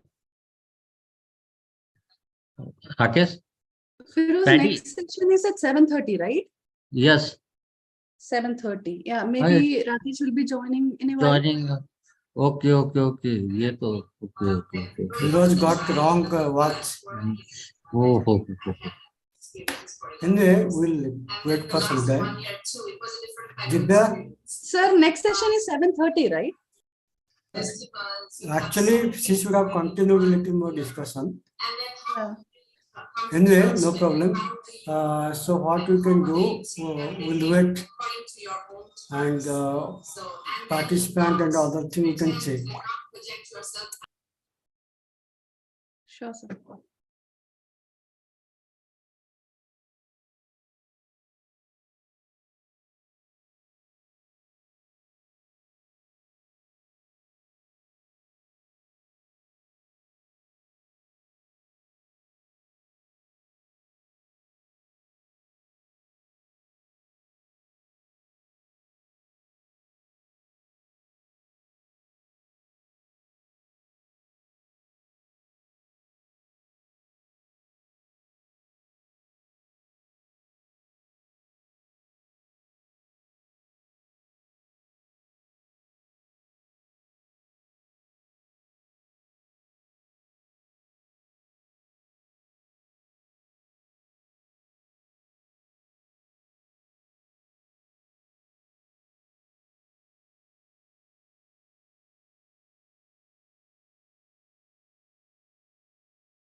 Good evening, Rakesh. Hello, madam. How are you? I'm good. I'm good. How are you? I'm great. Am I audible? Yeah, you are loud and clear. That's great. Are you back in India? Yes. Oh, I'm in Delhi. wonderful. Uh-huh. So, we have 6 papers, I think. Yes. I can see Imran and Vijay. Yeah. Okay, we'll make you. We can make them co-host. Yeah. So, Dr. Imran Khan and Dr. Vijay Soni. Amaka is not here. Nikhil is not here. Maybe like we have still time. They will join. Yeah, 7:30 is the time, so we are still early. Yes. Maybe we don't have to look at the screen, just like that. We can have a conversation. Conversations are also about networking. So maybe, this is the time we can use for networking and discussing and, Paddy. Hi Divya, hi Rakesh. Hi, how are you? I'm fine. What about you? Good sessions. I was watching 102. It was going on quite well. So I could not like participate because we You're had busy with the other event, right? Yeah, we had global forum going on, so it's completely difficult to move and see anything else. But still, things happened good. Like things concluded very well. And wonderful. Oh, today was the concluding session there as well. Yesterday. Yesterday was concluding one. Oh, and today was like concluding session for organizers. So we had to like just to see like summarize everything and prepare reports and other things, quick reports and meetings and all. We all are like working remotely. So then we had to see the reports and other things. Rakesh, how was the event? How did it go? It was good. We had some very good discussions. And also we had like this time 3 different kind of 3 different modes of presentation. So we had webinars and we had some like live streaming, and then also we had pre-recorded webinars. Then we had something called GFRR insights. So these were like 5 to 10 minutes videos. Then we had one-to-one interviews. So, and everything was like related to responsible recruitment for migrant workers. So things went well. We had good number of participation. Hopefully maybe around 3,000 or so total. So it went well. We don't know exact like complete details, but I think India was third in terms of registration. US first, UK second, and India third. I think the topic was very relevant. That was a more catchy thing. Yes. And like we have to understand how recruitment related cost is important and all. So things, and also we had some very good speakers who are focusing on global south. So we had Dilip Ratha, we have Tasneem Siddiqui and other people. So everything went well. I think some problem with Divya.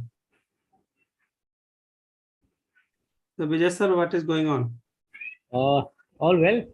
Just moving on with the job, work and so the PhD part is done now. Be engaging more positively now. I think Imran is there, so we'll talk later on. Yes. Hello, Imran.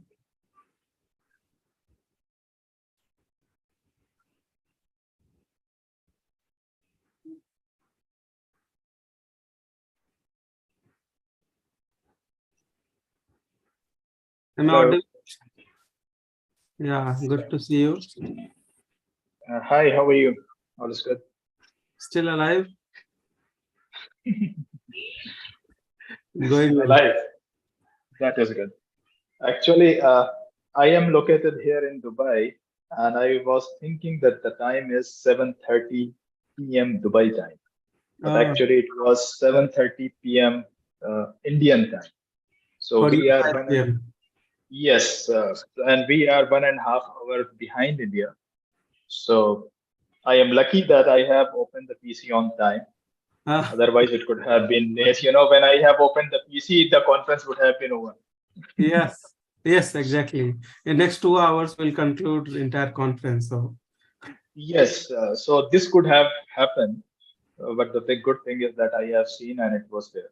no, it's good. And good to see you and meet you. We are like very much interesting in knowing about your 1990 to 2020 panel data analysis, and that will be like good to know. Actually, yes. When I will speak, then you will get some insight about this. It's an interesting paper which I am in the process of analyzing it. Already done the analysis and all the parts. And I hope I'm sure, because the abstract is written very well and I have seen very much articulated. So hope for best. Let's see. Actually, last 2 months I am attending back-to-back conferences. Now this is benefit of e-conferences where you can like participate. You don't need to travel. Yes, if it is especially online, you don't have to travel. That is the good part. And when you meet with different scholars all over the world, they share different views. So that is always interesting. And I get the idea that what to write next. Because they say something, I get that thing, and I write the same thing. So this is great actually. And this is benefit we are having. We can connect it with colleagues living in all around the globe, and then also correct, you are right. Participate in the conferences organized by different countries, correct. organizations. So this is great. That is quite good. Divya is back. Yes. It's a power cut here. Yeah, so I don't know why power is going so frequently this week, especially. Yeah. This is negative side of e-conference. Yeah, exactly. So we have something negative also. Great. Dr. Munir is also here. Hello, Munir sir.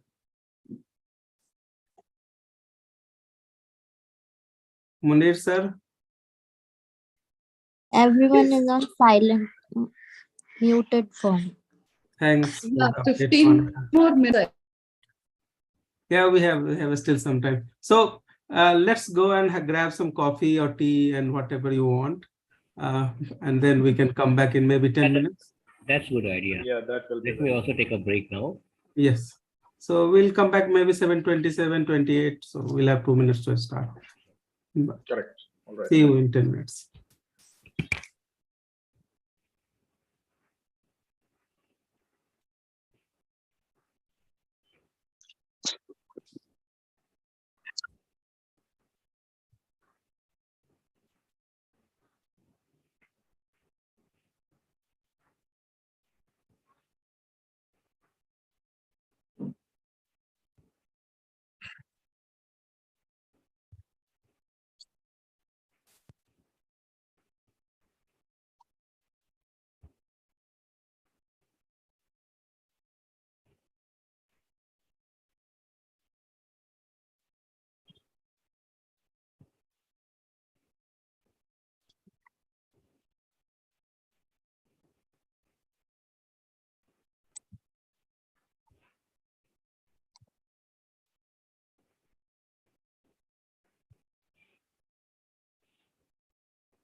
Dr. Rakesh will begin in a minute or so.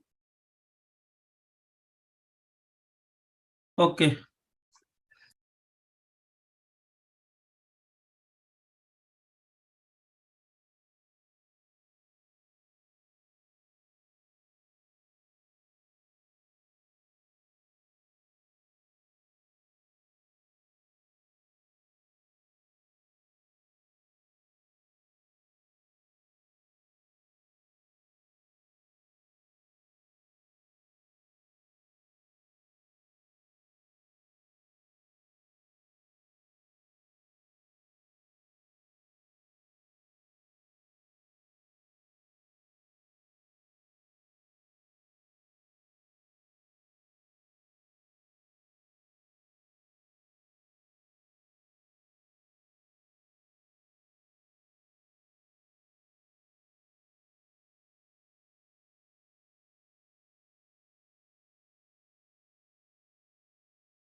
Greetings and good evening, everyone from India. This is the eighth session of two-day international e-conference jointly organized by GRFDT, CISAN and MFA. So today's session is chaired by Dr. Rakesh Ranjan. Rakesh Ranjan is a founding member of the GRFDT. Currently, he's working in, sorry, I forgot the name of the organization. Rakesh. No problem. I'll introduce myself. Thank you No so problem. much. And No his problem. areas of interest is in remittances, labor migration, diaspora, immigrant entrepreneurship. So we have our participants joined, and I think, the floor is yours. Over to you, Dr. Rakesh. Thank you, Dr. Dibya. Welcome, everyone. We have today 6 papers, and I hope at least 3 or 4 are present, because I can see 3 names on the screen: Imran Khan, Vijay Soni, and William actually Mas. Do we have, like, Nikhil is here? No, it seems. Dr. Rakesh, I would just like to point out, I'm not presenting a paper. I'm just going to be as an audience here today. So, okay, you will not be presenting. No, I haven't. It's not there in my name is not there in the list. Okay, no problem. Thank you. So Nidhi is here? No. So 2 papers and 1 hour. We hope to conclude entire session in maybe 50 minutes. That will be better. So before I start, my name is Rakesh Ranjan. I'm a South Asia Regional Coordinator at the Institute for Human Rights and Business, United Kingdom. Mostly my works are related to India, Nepal, and Bangladesh. I've done my PhD on Indian diaspora businesses in Malaysia. I've also done some field work in other countries of Southeast Asia and Gulf countries also. And I'm based in New Delhi now because I'm responsible for leadership group for responsible recruitment in India, Nepal, and Bangladesh. So I work on labor, migration, diaspora, now remittances also, on or other interrelated issues. So this was like my brief introduction. I'll request our speakers to, before we start, whenever they start their presentation, maybe 2 or 3 lines of introduction will be great, because somehow we don't know your location, your research areas, and other things. So maybe a few lines of introduction. And before we start, today our session is on remittances, return, and repatriation. I consider that remittances is an important issue. Remittances creates changes which we all want to have, especially in global South, where we have like complete dependency on labor market, where people move from one place to another to earn substance and to get money, and to also, sorry, there is a noise in the background. I don't know whether you can hear me or not, but still I'll try to speak little louder. So when I'm talking about remittances are huge. A few days ago, we had a discussion with Dilip Ratha, and we wanted to know how much remittances we have actually. And he estimated maybe in this year, we will be receiving $630 billion. Basically, I'm talking about developing countries' remittances, and India maybe $92 or $95 billion. He also emphasized if we will add all kind of remittances, which includes informal as well as formal, the total remittances will be more than $1 trillion. And this $1 trillion we are talking about is going to different households, direct income, direct benefit, and direct support to households. And often these remittances are converted in many things. And we see how remittances change labor market, how remittances have changed labor market in India, especially to the areas where I did my own field work. Construction sector, we have seen how wages have increased. And other than this, most importantly, we have to also consider remittances help healthcare, remittances help education, remittances also help other factors which are very important and which is very much needed, like very much required for our society, is like women empowerment, enterprise development, philanthropic contribution to needy people, and different. And there are a number of benefits of remittances. There are a number of impacts of remittances, and we have to consider these remittances have a process. And this process, I'm very glad we had 6 papers. Somehow we don't have all the presenters here, but I'll briefly inform about all these papers so that at least we'll have idea what is this panel and which are the papers we have. So we had total 6 papers.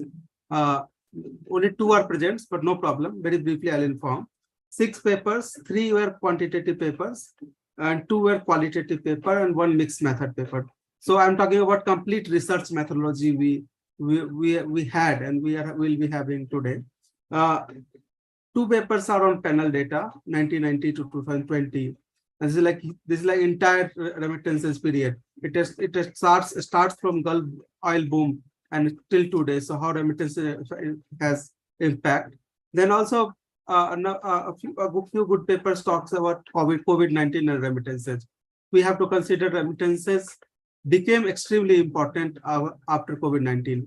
We have seen the case of Nepal, where remittances helped country achieve recover very quickly and very well, with almost 30% of GDP coming from remittances. So we had this paper. We also had subjective papers, and we also had paper about a student return and repatriation. So few very good paper. And we'll start with Imran Khan. Imran Khan is from Dubai. This much only I know. So Imran is from Dubai, and Imran is going to speak about financial development and how remittances help families achieve sustainability. Many interesting concepts were there in his abstract. I was extremely interested in knowing about how financial development has negative impact on migration. So this is very interesting statement. I was also trying to understand whether these negative impacts has anything to do with geographical movement. So families, when they get remittances, if let's consider your statement, which is like negative impact, but do we see if initially people were going to Gulf and then I started going to US and UK? So this kind of impact also is there. Do we need to consider those impacts also? So Imran, to you. Okay, so all right, first I will share the screen, then we'll start. Yes. You are co-host, I think. So. Yes. We have some time, so you can speak. Just a minute. It's there. Are you able to see my screen? Hello, are you able to see my screen? Yes, Imran, and let's take 20 minutes. So this will be great. Okay. 20 minutes each. Okay, so that's great. Let's start with, as you have told that first we have to introduce ourselves. Good evening, all of you, the participants and the host. My name is Imran Khan. I am an Indian, although located here in Dubai from past 15 years. Currently, I am a research scholar here in BITS Pilani, Dubai campus. And also at the same time, I am the head of the Department for Operations and Administration Unit for Arab Bank. here in Dubai. I'm having approximately 15 years of experience in the field of remittances. I have worked in different companies, multinational and local. And I have seen how the remittances move. And that is why I have selected it as one of the research areas of interest for me, so that when I'm going to go in the field of education, I should put my inputs related with the remittances, which I have got through my practical experiences of working in the remittance field. So that is how it is. Anyways, as far as the topic is concerned, the topic which I have selected for today's presentation is analyzing the asymmetrical relationship between migration, remittance, financial development, and economic growth in India. Evidences from NAR-DL analysis. Okay. So the first and the very much important thing is that before going deep into the paper, first we should know some of the basics, that what I am going to talk about and what is this paper is. So let's talk what is migration. When I have got into the paper, I came to know that at present there are 281 million migrants in the world, which equates approximately 3.6% of the world's population. That is so huge. Another important thing is that out of the total number of migrants which are all over the world, there is 17.9 million migrants belongs to India, which is approximately 7% of the total migrant base. So 7% of the total migrant base belongs to India itself, belong those who are Indians, and they are scattered all over the world.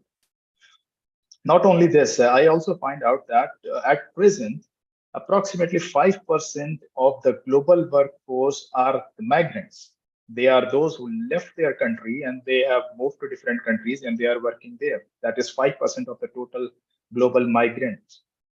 Not only that, as far as the migrants are concerned, I found out that approximately $6.7 trillion represented by the migrants, which is approximately 9.4% of the global GDP. So out of total GDP of the world, 9.4% is being contributed by those who are migrants, who have migrated to different countries, and they are sending the remittances in that way, or they are working in different countries and they are contributing to the economy of the world. Let's go ahead. So the main thing which I wanted to find out is that what factors are causing people to migrate? What are those main important factors which cause people to migrate from one place to another?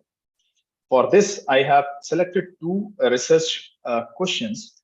The first one is whether remittance inflows, financial development, and economic growth affect the migration from India. Second research question which I have selected is whether there exists any asymmetrical relationship between remittances and migration from India. All right. I think that's all clear.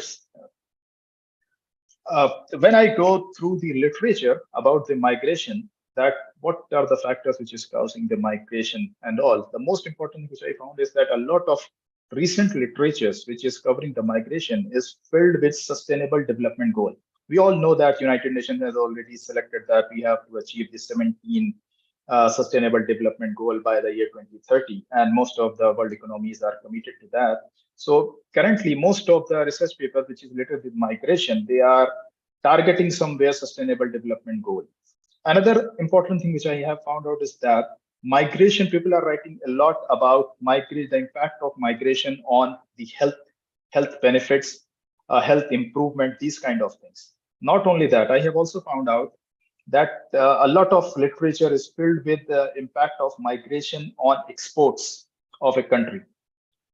Similarly, I have also found out what is the impact of migration on the household welfare. And at last, what I have found is that they are checking the impact of migration on the development of economy as a whole also. That is also there. But when I have go deep into checking that what is the literature says about migration from India, most of the literature which is filled with India is related with something internal migration, those who are migrating from one state to another state like that. Similarly, there are literature which is available and they are talking about urban to rural migration. Similarly, last 3 years have been disastrous for all over the world. because of COVID-19. So nowadays, the researchers are focusing a lot on writing about the impact of COVID-19 on migration. So these three things, which is mostly related with Indian economy, which I have found in the literature, that people are writing more and focusing more on these areas. As far as the research gap is considered, that what is the research gap which I have selected for this? There are two very important things which I have found out is that there is very less studies which has covered the reasons why people migrate from India. A lot of studies are available. They are talking that migration caused this. Migration is causing reducing the poverty. Migration is improving the financial development and all. But there are very, very limited literature available which is talking about what are the factors which are causing migration from one country to another, why people migrate. So that is the one literature gap which I have found.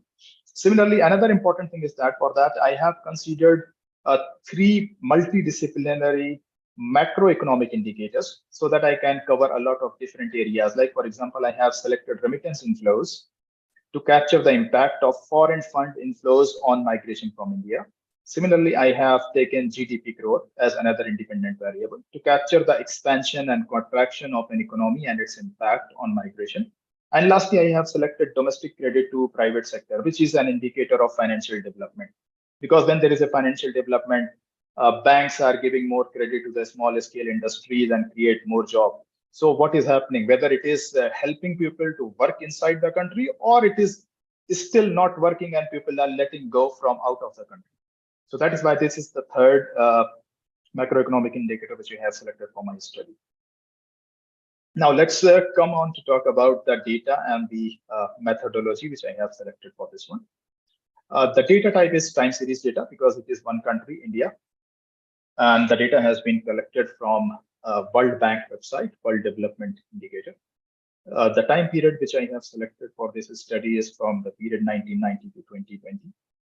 And the methodology which I have selected is non-linear autoregressive distributed lag model.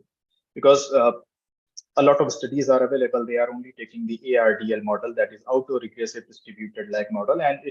And this model has some extra benefit that we can check the asymmetric benefits of independent variable on dependent variable. Similarly, the dependent variable which I have selected for the study is growth of migration, and the independent variables which I have selected is remittance inflows, economic growth, and the financial development.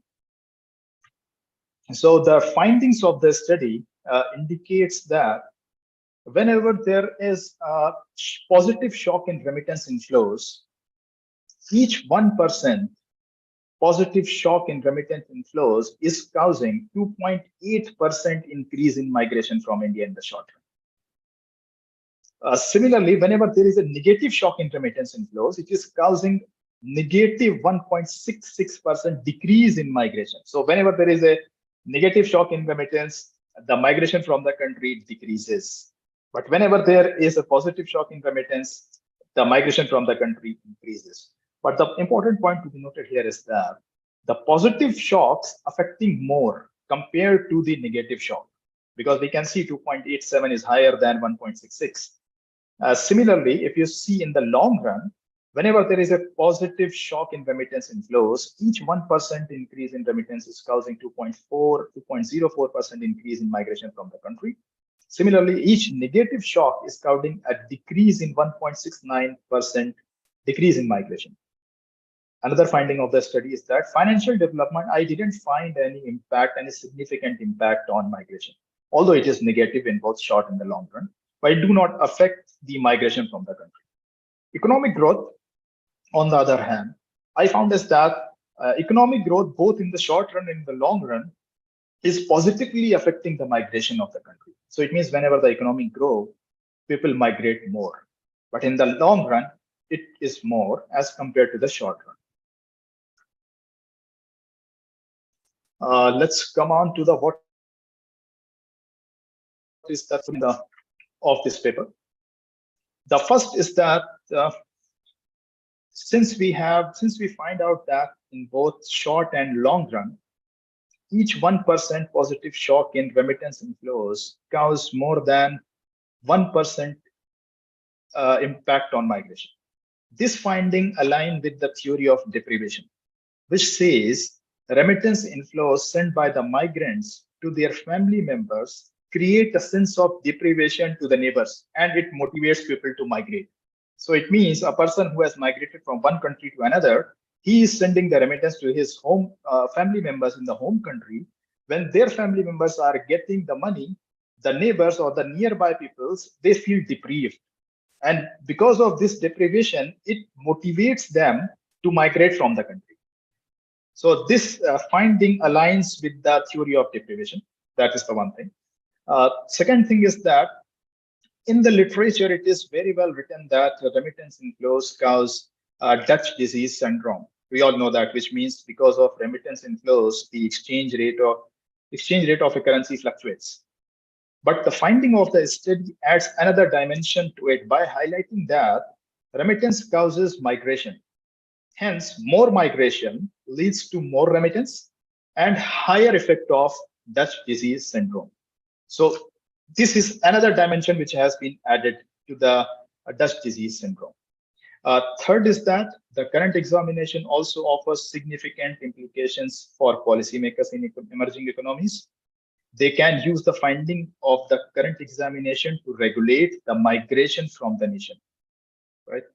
And lastly, the channelizing of remittance receipt of the households through the extension of financial services to the receiving household may enable the regulators to exercise control over the migration. They can control the flow as per the nation's requirement, thereby keeping the cost of skilled human resources in a controllable range.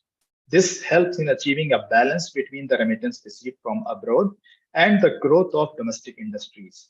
So it means if the remittances is affecting the migration, and if you are able to control the remittances because it is coming through the financial services channels, through banks or somewhere else, and if you are able to control it, then it means somewhere you are stopping the migration from the country. So you can hold your high skilled labor force within the country itself, and they can help your economy itself. But if in case if you want to let them move, then that is also remittance can also help into this. So that is all about the paper. Just a bit short. In the short way, I have explained everything, but almost everything which is required in a paper is covered into it. Thank you, Imran. And thanks, I know this is like this reflects your hard work actually, and many things are interest. Like I am interested in many things to know. Okay. You can close the slide so this slide so that we can come back to our usual status. Yeah, that is very interesting.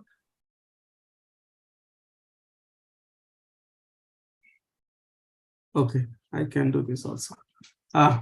Thank you, Imran. I'm sure there will be questions, and since we don't know, because I have just now, I can see Amaka Metu is also here, and what I'm thinking, we can come to question answers towards end, so that question answer can this time for question answer can also be used in a very comprehensive way. Whether people can ask questions to 2-3 speakers all together. All right. I'm like very excited to see Professor S. Irdayarajan here. And when we talk about remittances, and we have Professor Rajan in the room, is something like we usually don't see. and if we see, we really enjoy this occasion.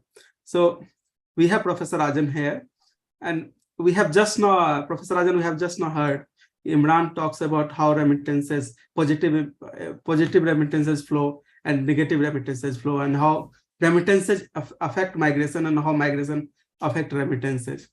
You have been doing work on remittances since, like, I don't know, so many years. And number of Kerala migration surveys, number of different kind of surveys. You have helped different governments and all.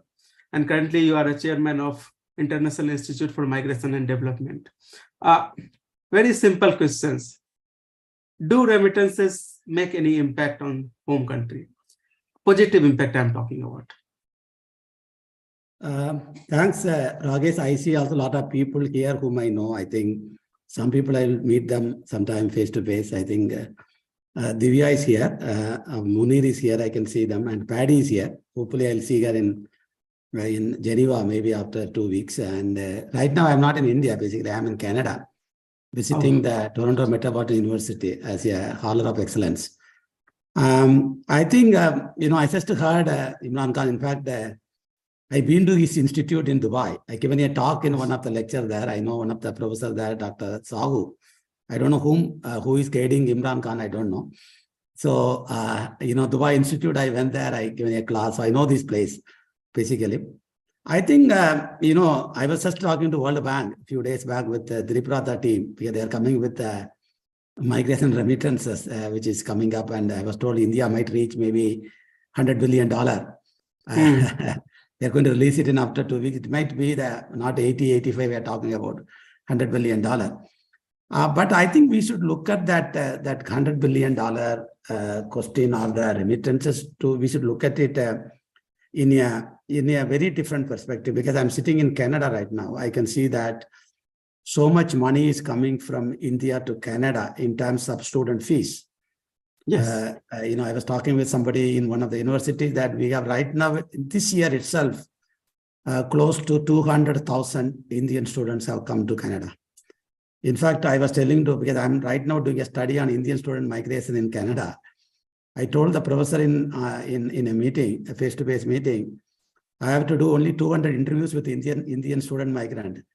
But in the flight, when I took from Delhi to Toronto, the flight, half of them were migrants. I would have done the survey there itself, because I would have called one by one. I would have asked the pilot to announce that there's a survey going on. So you can go to the seat number, this seat, and then maybe 15 minutes each.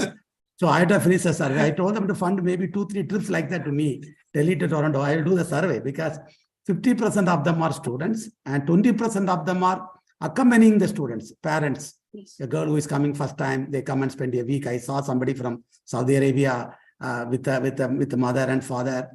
And then another 20% are basically coming from, they said, I came to see my granddaughter, I came to see my in-laws.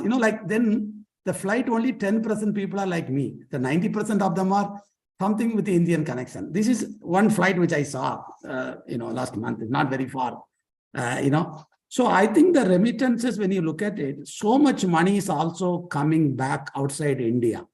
We call them backward remittances. We don't know. Today, World Bank can tell you this much money coming into India. How much money going out of India? I think we have to look at that. I think that is something which we should look at it very, very carefully on this aspect, especially student migration. In fact, I should not tell you in this type of meeting, because I look at the problem of old people in Kerala in the context of student migration, young people migration. I was talking with one of the men in the US. He is now 45. He said, my mother died. I'm the only child. We have a very big house in Kerala. I don't want to tell the place, otherwise you may go and buy the house. It is close to 5 crores. And my father don't want to come to US. I'm just waiting for him to die. Then I can sell the house and bring the money to US. So much money by selling houses and other things coming to other countries by their children, because the next generation, they are not going to be there. People who are now living in US and Canada, hundreds of people. Even Canada yesterday government announced 500,000 people they want to keep PR next year. I think I'm sure 30% will be Indians who will get PR to Canada. So much property are being sold in India, and the money is coming to, to other countries. It's a free money. It's a free money. It's not earned in Canada. It's just coming, maybe $200,000, 300,000 Canadian dollars, 1 crore, 2 crore. I think this is another phenomena. I think we need research on that, on remittances. On the home countries, if you look at it more seriously, maybe I'll stop in a few minutes, is that, the money which is being invested now. In fact, it is like, when I talk about, of course, Malayalis are addicted to migration. They are not drug addicts, but they are migration addicts, I think, I don't know when it will end, because they started going by uncharted ports to Gulf without undocumented in 70s. I think still it is continuing, almost close to 50 years. Still, I think they are continuing. I don't think it is going to stop. I think after some day there will be no people to be migrate to Gulf because because nobody is even born in Kerala. I went to Dubai for a talk with that institute, Birla Institute. 100 students were attended my class. Out of them, 60 were born in Dubai. So now Malayalis are not even born in Kerala. So I don't think in the future there will be many migration from Kerala because nobody is there whom you will migrate. Maybe the Orissa people will come to Kerala and then migrate to Gulf. They will say, I'm from Kerala. They may get a passport there, or the Northeast people, because there is nobody to migrate. Anyway, the population is completely changing. So I think the money is being invested in housing. I think we should do some research on why. In fact, yesterday I was talking to somebody in Canada, sir, I am here. My mother I brought here. My father passed away. My mother want to buy a house in Santhiniketan. I said, what? To be buried there? Because what is this home? Malayalis invest so much money on housing. Even the two important, big construction, the big housing complex was brought down by the Kerala government, 2 flats, big flats. Whose money is? It's remittances. I don't think it is a money earned in the country. So I think we should look at it something very seriously on the remittances use, backward remittances coming different ways, and also undocumented remittances. Because now what we are talking is all, what our friend Imran Khan talking about the formal remittances. Of course, it has increased during COVID-19 because nobody came to India. In fact, I was telling to somebody, now I'm going back next week. They said, I will give you 1,000 Canadian dollars. Can you give it to my, my son in other places? We carry monies and distribute it. Everybody does that olden days. So that is being stopped during COVID-19. So that informal remittances, purchase of big gadgets like TV, cars. So I think we have a lot of debt money coming up. I think Kerala people and the Indian people should be educated on that, the financial literacy, how to use that hard-earned money of your parents. I think we are putting the money in some places. I think we need more research, Ragesh and other people, I think, so that we should also think about, how long these remittances will continue. I think this is also the question we have to ask, like, the Gulf is getting down. Qatar is slowly closing down because there is no more jobs there. And so things are changing. And Malayalis are replaced by Uttar Pradesh people now. So, and then the whole India is replaced by a domestic worker coming from African region now. So there are a lot of things happening. So I think we have to look for more young people to join this team of migration research so that we get more insight in the coming days. I think I'll stop here, Ragesh. Thank you very much. Thank you, sir. I still remember your talk during initial days of COVID-19, where you had really very hard point, which was like there will be remigration. People will migrate to different countries, and COVID-19 will not pose any restriction. Rather, it will increase migration. So, and we have seen this thing now. People are migrating. Even Dilip Ratha was saying, although they anticipated 20% remittance loss, but it was actually 1% remittances gain. So instead of COVID-19 decreasing or creating any problem on remittances or migration, it has actually increased the remittances and migration. And I'm totally agree with you about this reverse remittances. And I'll also briefly discuss about how recruitment cost is actually creating problem, and recruitment cost and the role of recruitment agencies and HR agencies in the destination countries. They also take lots of money. And this is again, maybe a few $1 billion issue. And many people are paying for this cost. And this is a kind of reverse remittances. I was in Bangladesh and 1 or 2 weeks ago. I had discussion with few people. People pay $7,000 for 2 years of job. And they hardly make this $7,000. And I asked recruitment agencies why people are migrating if they don't get $7,000. So he said, they are getting experience. And with that experience in future, they may earn money. So these issues are very important to discuss. And thank you for highlighting the reverse remittances issue. And if you will be here, I'll definitely come back to you. We have another speaker, Amaka Metu. Thank you, Amaka, for joining. Amaka, are you here? Can you switch on your camera and mic?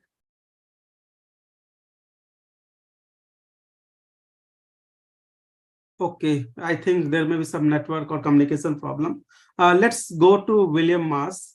I'm happy to see you, William. And I was like reading your paper, your abstract, and I see many interesting points, especially the statement which says rich or otherwise desirable migrants are generally valued, while poor or undesirable migrants are generally feared or shunned. So this is interesting. Like, what exactly are we talking about, William? When we see migration, we have two categories of migrants: rich, high-skilled migrants, and poor, low-skilled or semi-skilled migrants. So where your poor migrants are, like where you want to push, you want to put these poor migrants who are generally feared or shunned. So over to you, William. Brief introduction, a few lines about you first. Sure, thanks. So good morning to those of you in Toronto, like myself. Good afternoon, good evening. Thank you for having me here. So I prepared 7 minutes, so it's a nice pleasure to hear that I can have a little bit more. So if you go to my website, you'll find lots about me and publications, some books, and so forth. And the paper I'm going to talk about is this one. So I'm going to stop share and then go to the PowerPoint, which means I need to share the other one. It's this one, share, and then where is it? Here. Boom. Okay, good. So this is a chapter that came out just about a year ago. It's called Money in Internal Migration, Financial Resources and Unequal Citizenship. So it's mostly a paper about citizenship, which is, as you saw from the previous, from my website, that's what I work on. And it's in this book, Cambridge University Press, which came out last year. And again, if you go to my website, you'll find a copy of the chapter and a bunch of other publications. So what's that? Oops, I don't want to do that. Why not addressing? I don't understand. Click there. Let's see. The slides Here. also. Yeah, the slide. Yes. Oh, I'm on the last slide. No. There you go. I want to be on the first slide. Okay, yes. There we go. Okay, thank you. Good. Okay, so so let me talk briefly about the book so that you see. Because my paper is not about remittances, so but there are some chapters in the book that might be of interest to the attendees of this panel. So the book has 3 sections. The first section is specifically on migration. Here, it's the role of funding in migration governance. One about EU funding as an instrument of exclusion, sub-Saharan migrants in Morocco and how European funds affect them. Money and migration in the Colombian, Venezuelan borderlands, recruitment fees, indebtedness. This ties back to the discussion we were just having, and the impairment of migrant workers' rights, income requirements, and temporary, so residents here, and then income requirements in Norway. That's the first section. The second section is more on these chapters that you see here. So live-in migrant care arrangements and how money affects that. It's a comparison of the Netherlands and Germany. Irregular migrants, undeclared work, and the informal economy. Women as EU citizens. So how does EU citizenship affect, how is it affected by gender? Oops, I didn't want to do that. Here we are. Let's see, money laundering, terrorist financing, and then a chapter on remittances and money laundering in Africa. And then finally, the section on citizenship, the spread of citizenship by investment, a question of whether they're legitimate, these citizenship by investment programs, wealth as a golden visa to citizenship, and then divided families and devalued citizens. And finally, my paper, which I'm going to talk about now. So my paper is inspired first off by the Great Depression. And yeah, so the previous presenter talked about migrants and how many migrants there are in the world. The vast bulk of migration in the world I don't have to tell people in India that, or convince people in India that the vast bulk of migration in the world is internal migration between jurisdictions within the same state. And in the Great Depression, one thing that happened that was quite dramatic is that the Los Angeles police chief ordered his officers, 136 of them, to patrol the borders of California. So he stationed in 1936 officers at the borders of California with Oregon, Nevada, and Arizona to keep out poor Americans. They're American citizens, but they are not allowed to move to California. And this was extremely popular. So some people said that's an outrage, and the Los Angeles Times said, if this is an outrage, let's have more of them. The police chiefs, the judges, the charity groups, many public officials, the railroads, the Chamber of Commerce, many people supported this bum blockade. And some people even said, we can't import these radicals, these criminals, these two-legged locusts. And when you start using terminology like two-legged locusts for your fellow citizens, you have a bit of a problem.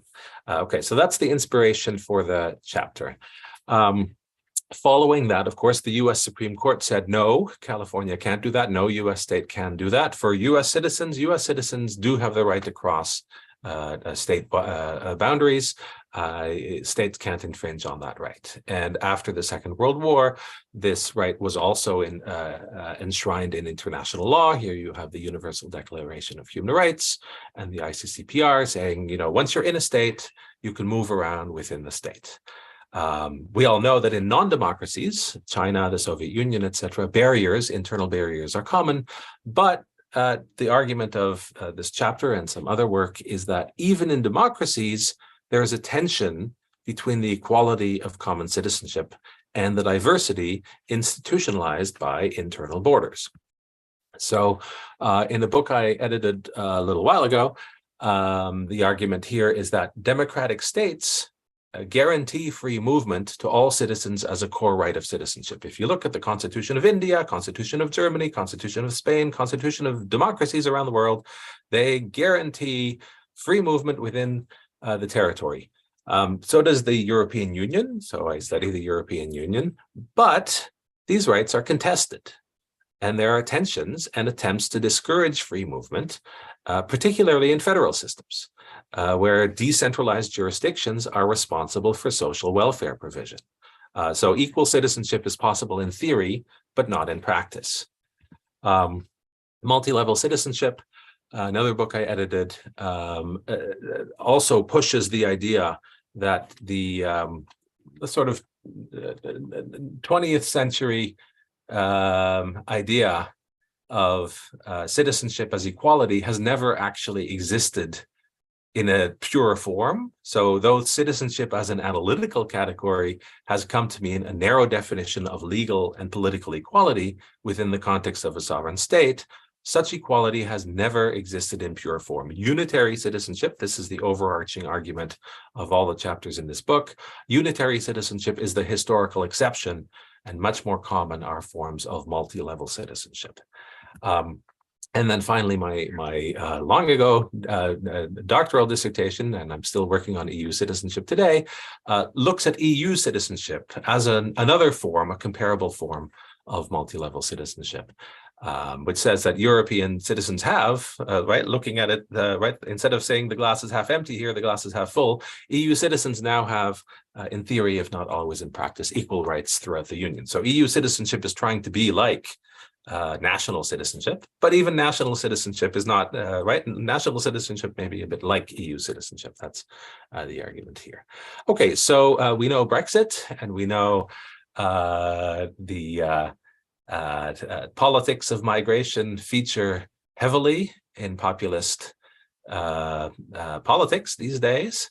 And so the idea here is the UK could have turned away, and it does turn away, refugees from elsewhere. And the idea that somehow the EU is preventing the UK from turning away people is wrong, because that's never been the case, right? There's some attempts to coordinate refugee settlement in the EU, but there is no EU role for refugee settlement. Moving to the chapter itself, I talk a lot about people who are not rich, including here. So here's some, this is of course a satirical a cartoon from a newspaper which responded to an actual event where the province of Saskatchewan paid for one-way bus tickets for people who were homeless in Saskatchewan, and Saskatchewan exported these people to another province, to British Columbia in this case.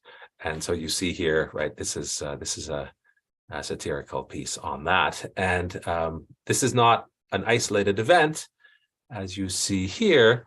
At the time, this was some years ago, but the dynamics I don't think have changed that much. 1 out of 7 new recipients of social welfare in the province of British Columbia come from another province. So you can see how the jurisdictional question works, right? Why should provincial authorities, which are responsible for social welfare provision, why should they be paying for people coming from outside, Canadian citizens, but they're coming from outside? Why are they British Columbia's responsibility instead of the provinces from which they come? That's the question here. And you see lots of stories like this where there's issues of coordination between governments, either province to province or between the federal level and the provincial level. So here's one example. Quebec's maternity and childcare payments are higher than most other provinces, all other provinces. And here's a woman who moved and then forgot to tell her province of origin that she'd moved, and so she got the higher, and then she had to repay it.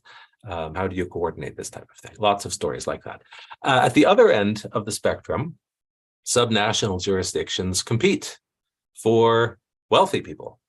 Why? Because they pay tax. They may not, right? You compete for them so that they pay a little bit less tax. You say, please move here so you can pay a little bit less tax. But they're net contributors to the subnational jurisdiction, the state, the province, the land, to their budget. So here's one example. A single taxpayer, billionaire, moves from New Jersey to Florida. Florida's income goes up, New Jersey's income goes down. Connecticut, the state of Connecticut, holds regular discussions with their top taxpayers, trying to keep them in Connecticut, right? So here you're trying to attract some people and keep others away, or maybe export others, right? Export your homeless, your poor, and attract your wealthy. That's the idea. And this has always been going on. This is another argument in the chapter. So here's just one example, in this case from the 16th century, before the modern state existed, right, as the idea of the modern state was taking place. Here are Dutch cities competing for refugees, not just any refugees, the rich, wealthy, skilled refugees. And what the cities were promising was capital, moving costs, manufacturing space, and tax incentives. And some of the locals didn't like that, right? Because why should these foreigners get all these perks while we don't? Right, but the main point here is cities want good migrants, and this paper is also on my website if you're interested. So that's it. I prepared for 7 minutes, and I've gone a little bit over, but I'll stop now. Thanks. Thank you, William, and very interesting actually. And thanks for letting us know about several of your books. And I'm actually I can see many things to discuss. I'm still like somewhere stuck with the concept of rich and poor. And we have seen how COVID-19 has challenged this particular notion, in the sense, in India, many people came back and they were like, the complete, like whatever you are saying was like seen on the ground, where poor people were sent out and many people had to walk on the street, and they had to return to their villages, and they had to suffer a lot. Many people died. But what happened afterward? There was like huge discussion about how these rich societies, how the urban societies will survive without low skilled and poor people. and the contestation starts, and we see many Gulf countries started air bubble to invite these so-called unwanted poor and poor migrants, basically. And also in terms of internal migration, many people, many urban employer, many people who were like not accepting the requirement of migrant workers, sent buses to the villages. So when we go to villages of Bihar or Uttar Pradesh, we see many buses of Punjab and Rajasthan or Madhya Pradesh and Maharashtra roaming around to find these poor, not wanted workers. So somewhere we see contestation, but precisely and theoretically and conceptually, I do agree with the point. The rich income tax paying people are more accepted in compared to those people who don't pay income tax, or those people who don't considered worthy for income tax, because often they don't get registration for income taxes also. So thank you, William. Before we move to again Makame 2, I can see many people, many resourceful people in this room. Dr. Raz, can you unmute yourself?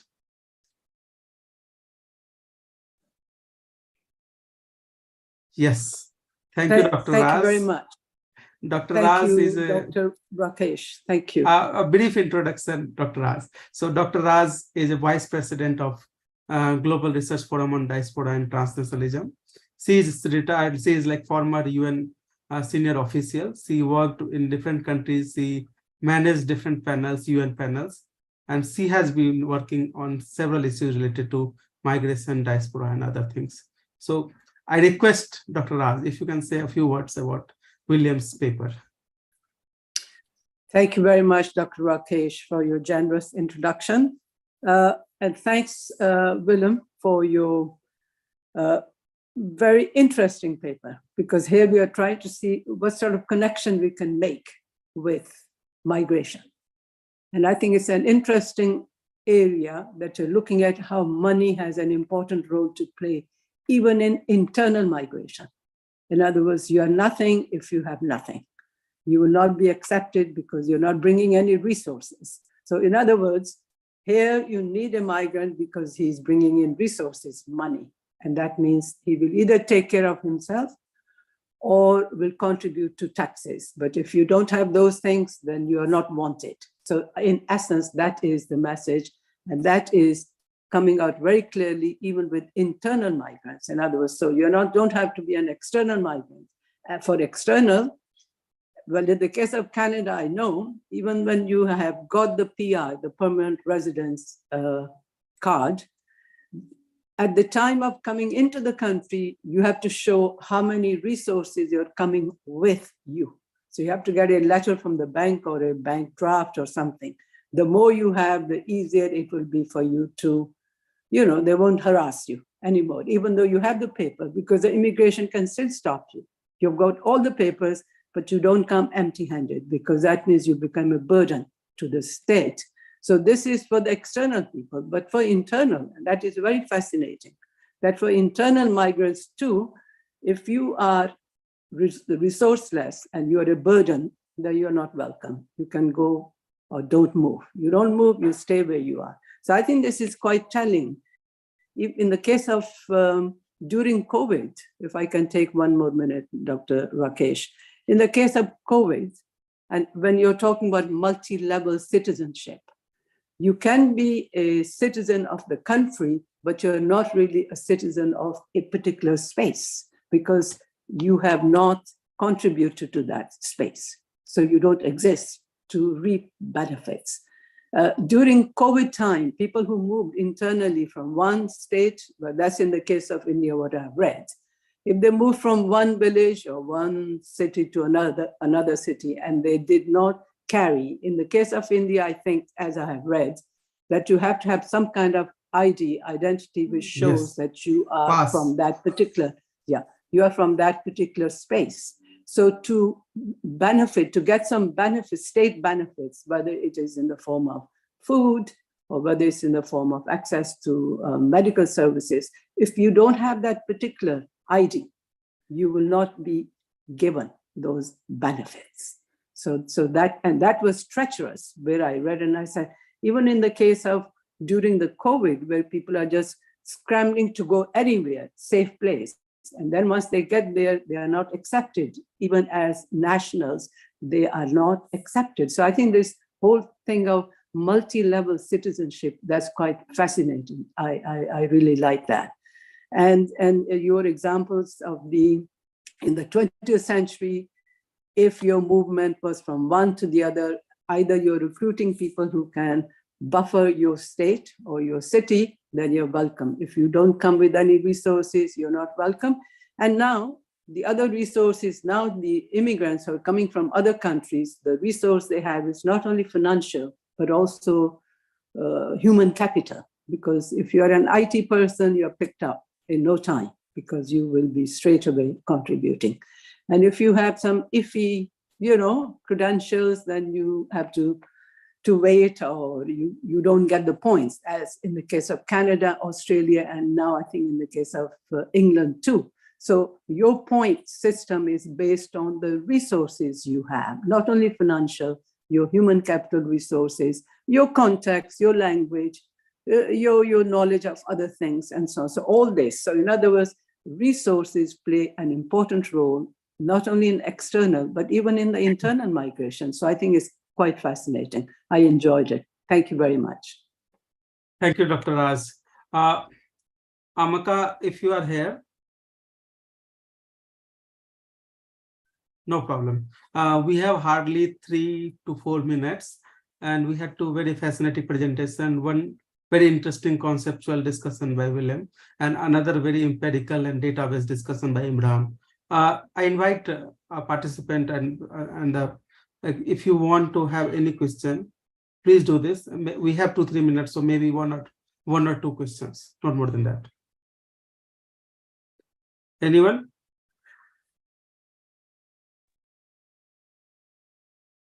Yes, Dr. Munir. Thank you, William, for a fascinating theoretical account of citizenship and migration. I really enjoyed the paper.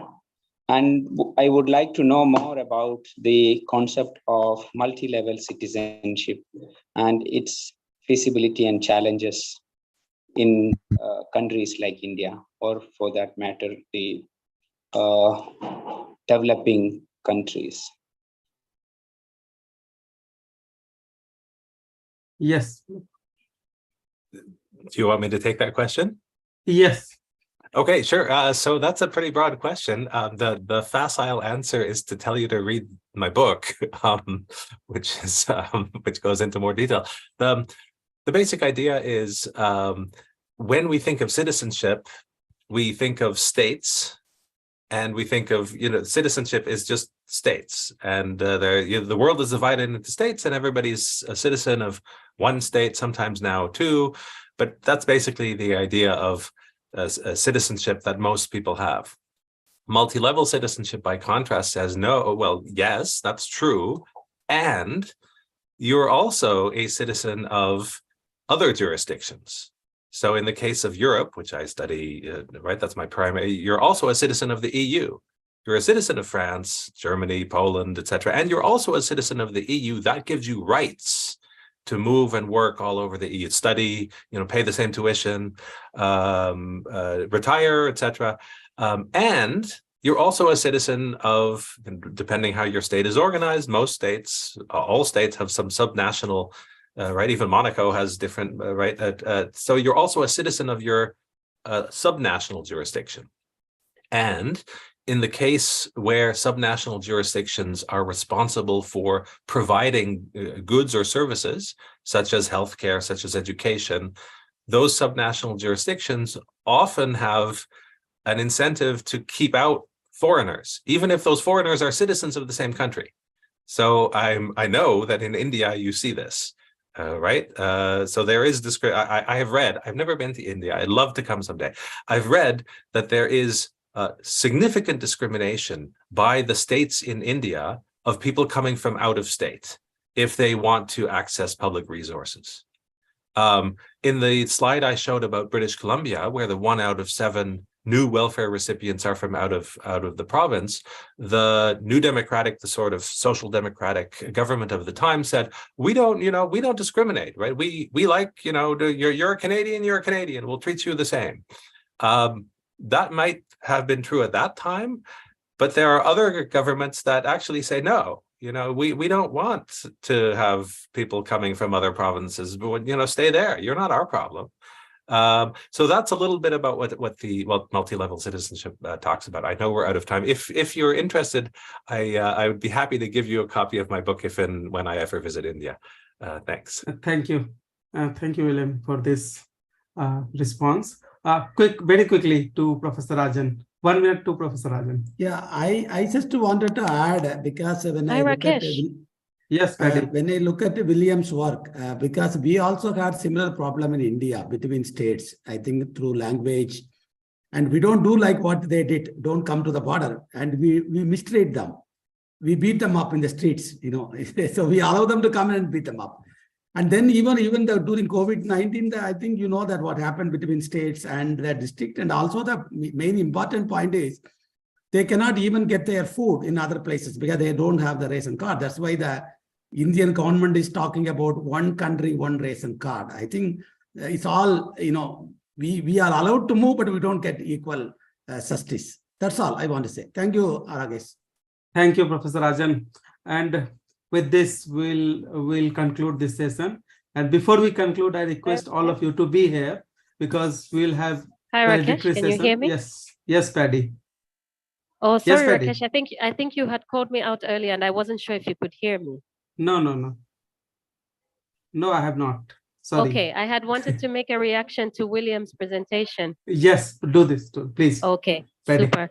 No, I was just going to say thank you, William, and also to Imran, the earlier presentation. I think I would just try to zoom in on some of the recommendations that you've come on. I mean, William very specifically to just talk about sort of these new wave of migrants. I think that you sort of, when you mentioned the fight between municipalities, that kind of drew my attention in terms of where we see countries really reaching out for a specific group, cherry picking on the migrants' profile, and then when we have quite a number of other migrants who are available to provide the same kind of skills and maybe just not have the same financial power in terms of leveraging their wallets, but actually in terms of measure of wealth and the contributions they can make, that they have this. So I think it's a very interesting area for us to continue to explore in terms of the spaces, the spaces that we can talk about in terms of remittances. And I think the leveraging power that has, because when you look at, for instance, China, which has quite a sort of a talent, a high talent, but not sort of high talent, but high, what are they called? Oh, sorry. The high net, individuals that seem to be very attractive, and it's not just China, but it's many other countries that have high net individuals that seem to be attractive for a lot of cities across Europe and so on. And they have managed to find rather quickly through golden visas and so on, sort of passes for these high net individuals to come into countries as migrants, and then you see governments that have been stalling the process of working around regularization for irregular migrants, undocumented migrants, but also working on regularization of migrants that are given temporal visas or temporal work permits and so on. So I think there's some work to be done there in terms of understanding what the political willingness is and really opening up that space. But just wanted to say thank you to those who presented in this session as well, and thank you to Dr. Rakesh for an excellent moderation of the session. Thank you, Paddy. Before we conclude, I request everyone to be here because we'll have another session, concluding session. We'll be starting, I think we have already crossed the time, so it should be starting now. So thank you, everyone. Thank you, Imran. Thank you, William. And thank you, Wasim Ahmed. He's the report here for this session. And thank you, Dr. Divya, for the introduction. Thank you. Dr. Raj, over to you.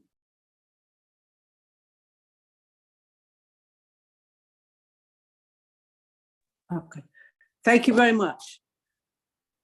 Okay. Now this is our final, this is the closing session and the final session of our two-day conference. And I take this opportunity to welcome you all again. Some of you were in another session. So you're all very welcome, and thank you for sitting in for the last 2 days in this, in the conference. My job is just basically to, and I would like to, I mean, there will be a thank you note towards the end of the session, but my job is to in this session to call on, I will go straight into that, and then later on I'll say a few things. I mean, the papers have been very, very stimulating. Most of the papers have been excellent, stimulating. Of course, there are areas where more research needs to be done, and I think we will communicate with, or we'll put it on our website, the areas where more research needs to be done. I think we find that these 2 days session or conference has been quite productive, and we managed to pull through the various technical hindrances, and we were lucky we didn't have any issues with the network and so on. And for most of the participants too, there weren't very many network issues. Of course, the time zone, we apologize for the different time zones, and which may not be very convenient for some of you, but most of you made it, so this is great. We thank you very much for that. I think now I will probably call upon, is that Mr. Usman or Mr. Divya, who's on the program now? Mr. Kitsu, Samuel, or? Yes. Okay. Yes, ma'am. Okay. Yeah. So, okay, what we will do in this session is we listen to, let me tell you the organization of this session. In this session, we listen to 2 migrants' experiences about their migration experiences. And then we'll have a brief from some of the chairs. So those who didn't attend certain parallel sessions can get some key highlights or main points from the sessions, various sessions. We had 8 or 9 sessions, so not everybody was able to attend all parallel sessions at the same time. So after this, after that, we will close the conference with a short note from me, and then Dr. Sahu from GRFDT will give his thank you remarks. So over to Mr. Samuel for your experience as a migrant. Thank you. Unmute yourself, please. I am so happy about this kind of arrangement. Thank you very much for tackling every corner of the concerns that really we want to reflect upon, and then shape where we want to go from here. My name is Samuel Kisitu, aka Freeman. I am a Ugandan. I come from a place called Luwero, at a village called Kanyanda, a district called Luwero, Kanyanda, and talking about the crisis that as Uganda has faced over since independence. It's been the insurgencies and wars culminating due to change of power. And when the longest serving dictator, President Museveni, waged a war against the incumbent Upper Milton Obote in the 80s, my hometown, the Ruwero Triangle, was the battlefield. It made some of my relatives, uncles die. My father survived, and my mother, so they gave birth to me 3 years after the war, and that to be born in 1989. So this year I'm making 33 years. Of course, I'm born in November 11th. Yes, it's Remembrance Day, but it's also my birthday. I came to Canada. I'm a father of 3. I came to Canada in 2019 because of the consciousness that the experiences that my parents went through. There was a narrative, there was an illusion that this was a liberation struggle and all those who participated would really benefit from the war, will be benefit. Okay? It's kind of like sharing the national cake, or, you know, they try to demand their compensations of what they invested in the war, helping President Museveni with the food, with the other necessities and other support, including loss of lives and property. We tried, personally, I was tasked to go forward to ask for compensation, to make reminders to the government, until I reached a time to understand that this particular government used our people, used our families as the way man uses a condom. Sorry for the language. They were used, and as I talk, the reasons that made our relatives die are the same reasons which are existing. The dictatorship is going on. The corruption, the embezzlement of funds, the nepotism, the tribalism, lack of all institutions are broken down. The judicial, executive, legislature, they are all in the hands of a few at the expense of the majority. So we, the younger generation of my age, we have the People Power Movement. That is where we have our hope. And our president is Robert Kyagulanyi Ssentamu, aka Bobby Wine. And on that note, I put on my red beret as a symbol of non-violence resistance. We have hope that tomorrow Uganda will be a better day. My parents were civilian veterans, and I am not a soldier. I'm another civilian veteran of my age, and we are so many, both who have fled due to political reasons, targeted. Our lives are targeted because of what we believe in. We believe in peaceful transition of power. We believe in people-centered government, a government of our generation. We believe in democracy, believe in the rule of law, fairness, equity, justice. So all those speaking up to the top of our voices made us targets. I am not alone, we are many. And the human rights violation that happened to us, torture, abduction, kidnaps, others have really died. You must have heard of the November massacre during the 2020. Towards the latest election, which held in 2021, 14th January. Election was like a grave. Uganda became a grave to so many. So we fled Uganda, and we are continuing to see that we become the hope that our country deserves for a new Uganda. And along the journey, my journey here coming to Canada in 2019, September, Canada became like a safe haven. I thank God that now I am a refugee, I am a permanent resident, but you know, the transition from becoming from a political refugee to now a permanent resident has been a long one too. From the homelessness to starvation, to loneliness, to depressions, to traumas. I mean,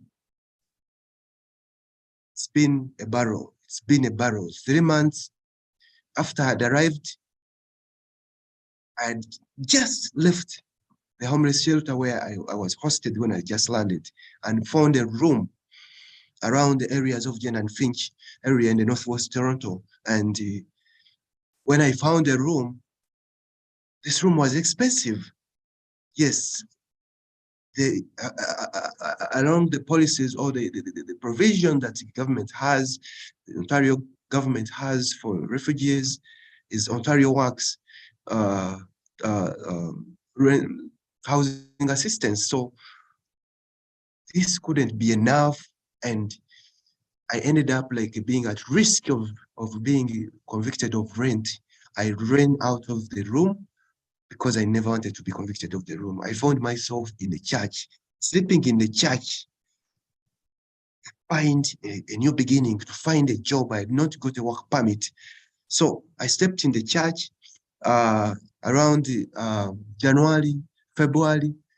Before I know, COVID came in. Doug Ford, the Premier of Ontario, announced the shutdown of Ontario, the stay-at-home order. My home was the church. You could imagine if you have churches or mosques, imagine you are sleeping there alone and people are not commuting, are not coming anymore.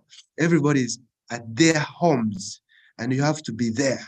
So all that sense of stress and depression was on me, figuring out how Canada would be. The Canada I thought to be a promised land where my dreams would be fulfilled. It's a journey to see that promised land, as one slogan, one saying somewhere, that in Ontario is yours to discover. All this is what I'm discovering. So 6 months later, around May, June, I had to look for ways, you know, of seeing myself finding a piece of job. I got my work permit, looking for jobs here and there. I found myself like during COVID, I got a job with a cleaning company, disinfected the subways around, disinfected the subways, trains with the hydrogen peroxide, which was also damaging my health. Working in the nights was unhealthy, and indeed, I became sick. And I became sick, covered with all symptoms of COVID-19. So, the situation where I have nobody to be cared about, to care about me, still sleeping in the church, all that, those were really tough moments for me as a refugee. Things, the situation turning the upside down, this, you know, the online services, like, you know, trying to reach here and there, whether seeing your lawyer, Zoom, all that, those were experiences that I will tell my children and grandchildren. So, but due to resilience, I had now to know that my teaching job that I used to do in Uganda will not make sense, because already through the application that I had made from different corners, they had told me that, Samuel, you rather go to the factory. As refugees, you are non-documented. No one will accept you. You have to go to the factory or do PSW. PSW is personal support worker, helping the elderly in the long-term cares or nursing homes or hospitals. This is not something which was really close to me, but I ended up like accepting to go and work within the area. I mean, work with the within long-term care home, long-term care, helping the disabled. At one point of time, my work was to help this particular, like in the nursing home, whereby the isolation the isolation room, where somebody is not okay, isolates when he has some signs of COVID, Then I was the helper, helping him to with his like personal needs, so like, you know, to carry on with his time of isolation. From there, I ran and went to work in Stratford, away from Toronto. And this is the area where I found this kind of injustice that's happening to workers on frontline. I tell you, as I had been confirmed that I have 2 months of work in Stratford in a long-term care, I tell you that I could not get jobs, like permanent jobs. I was temporary worker, finding jobs through temporary agencies. So I ended up like this particular temporary agency promised me 2 months of work in Stratford. Around 2 weeks, I just confirmed like this was a breakdown. I didn't know that where we are going. It's a COVID-19 breakdown. There's an outbreak. Sorry, and people were dying. The staffing they had left the jobs and gone away because they couldn't withstand the condition, and we became as dangerous substitutes. We didn't know. So we had like to persevere the situations of being at risk of getting COVID-19. So because we had no choices, we had rent to pay with me and my colleagues. We just became resilient and just, had like to surface the situation of working where we never wanted to work. We saved lives. We worked in hard times because there was this sense of confusion, whether with the management or around the operation of the hospital or of the long-term care. We had like to just care about the clients, the residents, to see that they are safe. But I tell you that every day, the person you had worked on yesterday, you would find a sign that this one has died again. So I want to make to wrap this story. Mr. Samuel. Yes. Mr. Samuel, I'm sorry to interrupt. We are running a bit behind. Could you just wind up in the next maybe a minute or so, because we have one more presentation, then we have a few more presentations. So sorry to interrupt you, but we are running out of time. Thank you.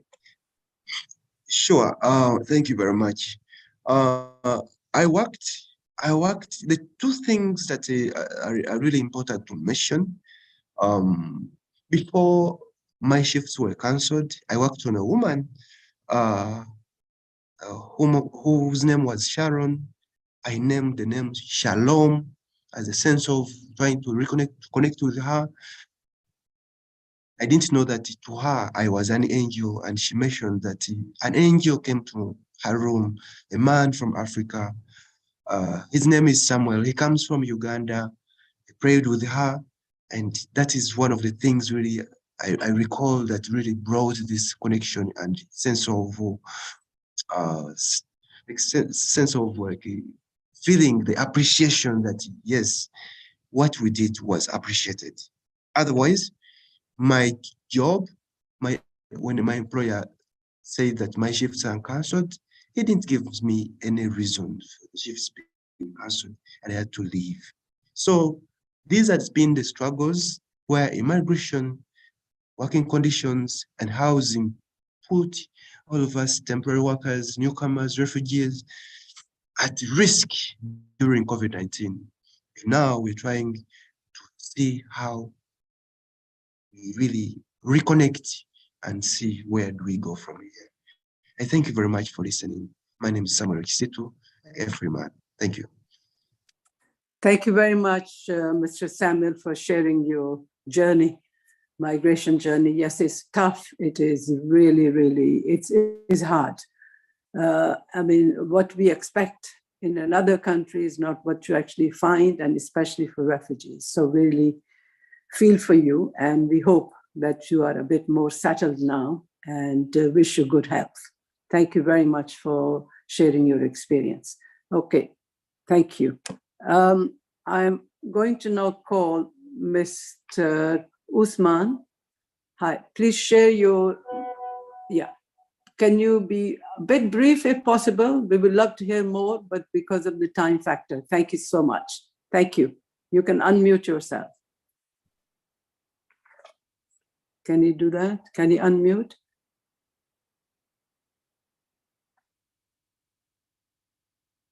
Sorry. Can he be unmuted, or he has to unmute himself? I think. Okay, thank you so much. Thank you, Usman. You're welcome. You can hear me? Yes, we can hear you. Excellent. Yes, to make a long story very short, first of all, I appreciate this wonderful opportunity. As I speak, my name is Osman Umar, and I am from Ghana. Currently, I'm in Barcelona, Spain. And I left Ghana at the age of 12, 13 years in pursuit of Europe dream. I know very well that hundreds and thousands of migrants always flee from Africa going to Europe. I am one of these people. The truth people don't know about this journey is that since I left Ghana until I arrived Spain, I crossed more than 8 countries. I walked 21,000 kilometers to cross all north of Africa, where I lost more than 97% of my colleagues with whom I started the journey. Only in the Sahara Desert, only in the Sahara, the first part, we started 46 people. 3 weeks later, only 6 survived. Not talking about other group of dead bodies we found on the way. Those doesn't count. Only in my team, in my group, out of 46, the 6 of us who were capable to urinate and drink it back, after 3 terrible weeks, we survived to arrive Libya, governed by Muammar al-Gaddafi. 2001, being Black and alive was almost a crime. I was 12, 13 years old. I don't speak Arabic that time.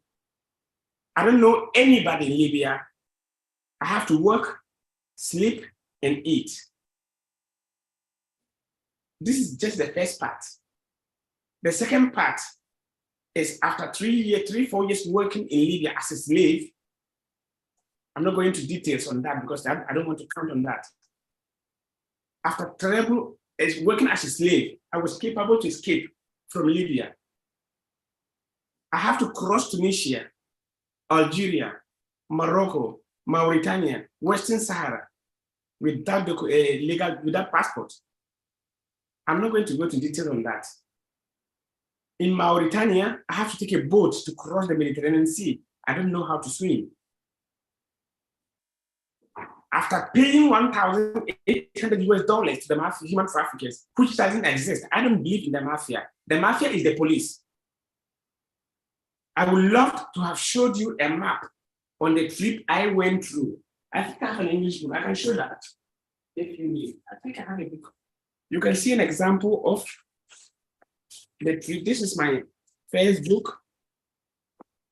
I don't know whether you can see that. No. Well, not very well. I will send it to Paddy on WhatsApp.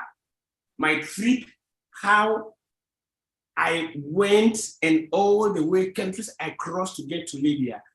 After paying this money to the mafia, the boat, we have to make it ourselves. The first attempt, we had between 150, 180 people per boat.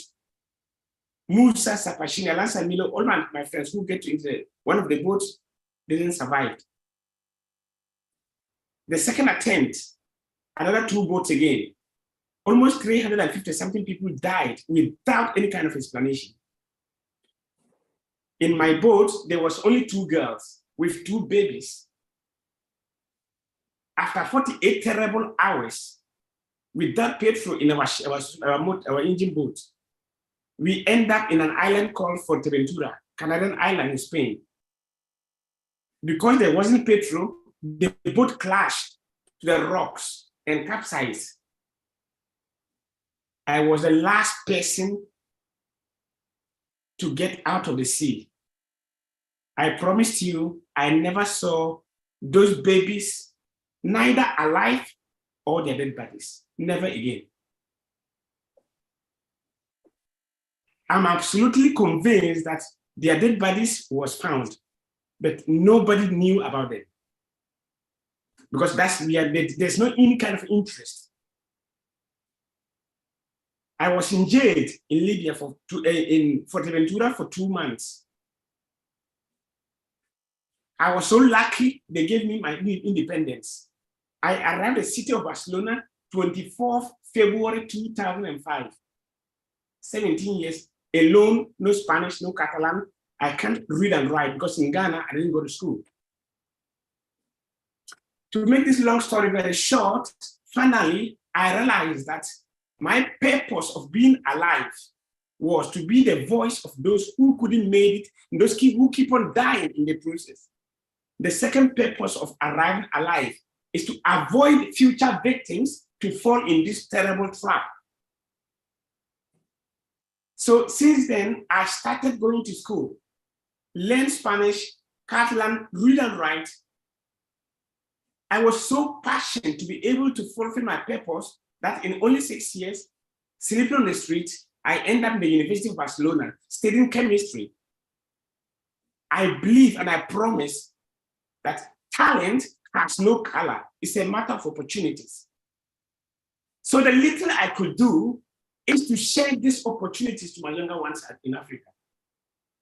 2012, I took the responsibility that I am the Minister of Education of my community. I'm the president of my United Nations. It's my responsibility that a little part of this, my world, should have access to information, access to education, which is the strongest weapon to change any community. My first salary as a bicycle mechanic, I bought computers in Ghana. I opened the first computer school 10 years ago. Today, 43 different schools are created in Ghana without any government support. 20,000 children have passed through our computer labs. You can see my NGO called NASCO Feeding Minds. This is my NGO. And I founded it myself because I could sit down and blame my government. But I think I am the president of my community and I have to take action to make the little part of my world a better place for all. And today, after 10 years creating computer schools, since last 2 years, I've created a company called NASCO Tech. Talent has no color. The best, those students who are now programmers are still down in Ghana, programming but for 7 companies today, without crossing the border, without taking any ship to cross the sea. Migration, in my humility opinion, has a solution. It is not in the desert, neither in the Mediterranean Sea as European governments finance big ships, millions of euros to stay in the sea to wait for them to die and get there. No, I think the solution is in the source route. I am here today to share this experience, not to show you how poor I am or how terrible I've suffered, but rather what can together do to empower this idea of giving opportunities to the people in their hometowns so they will migrate in a different way in case they want to migrate, because it's a right to move to where you want. But let's get them the right tools, which is education is the most powerful. So today, my coming here, for me, is an honor to share my experience and my vision how to solve the migration problem at source. Mr. Samuel, I'm really, really sorry for your experience. Uganda situation, I've read something on the newspapers, but I have no idea how terrible you guys are suffering. I can imagine it. And my solution might not work in Uganda, but I promise you, the part of Africa I come from, Ghana, we can solve this problem, providing opportunities to the young people to be able to develop the countries themselves. Thank you very much for this huge opportunity. If anyone wants to know more about me, this is my book, Enough to Paradise, published in the US 4 months ago. And that's how I get to know Mrs. Paddy, who today gave me the opportunity to share my experience with you. If there's any question you want to know more, I would love to share any input with you. Thank you once again for the opportunity. Thank you very much, Mr. Usman. This is a very moving experience, but at the same time, a success of resilience. That you had a vision, you have a resilience, you have shown resilience in your very, very hard journey to get to where you eventually ended, and that you're giving back. Now, as a diaspora, you're giving back to your country, your homeland, and to, in fact, not only giving back, enabling young people who would be migrants, that if you want to migrate, you should have, follow the safe way to migrate. You have certain skills, because as you said, migration is the right, people's rights. We can't stop people from migrating, but they should be equipped, sufficiently equipped, so they have skills, so they are able to get a decent job and enjoy their life rather than risking their life in this perilous journey. So thank you very much for your sharing this experience. And we look forward to reading your book, and maybe we'll display that in our GRFDT website for those who want to read or want to know more about it. Thank you again to both of you, Mr. Samuel, Mr. Usman. These have been very, very, my heart bleeds, these are moving experiences. But you are both very resilient, like many other migrants are. You have to be resilient to be able to navigate your journey that you go through. And I think this has been a good learning experience for us. And thank you so much for sharing this experience with us. Thank you.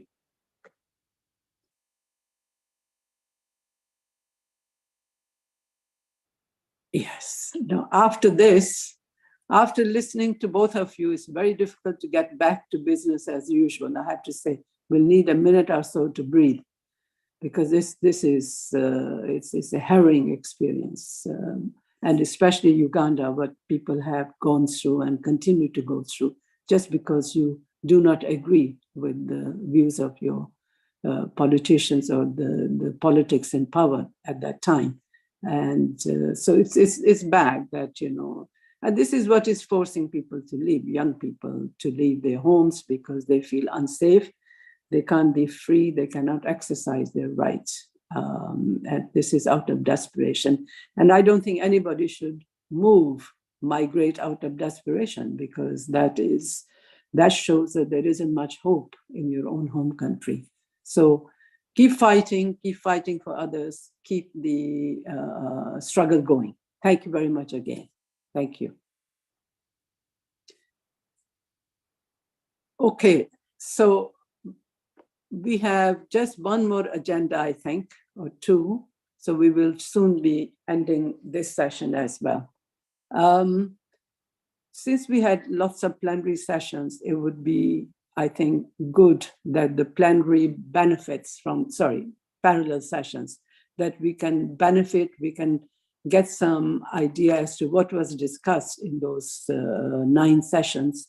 I am not too sure if each of you chairpersons are here.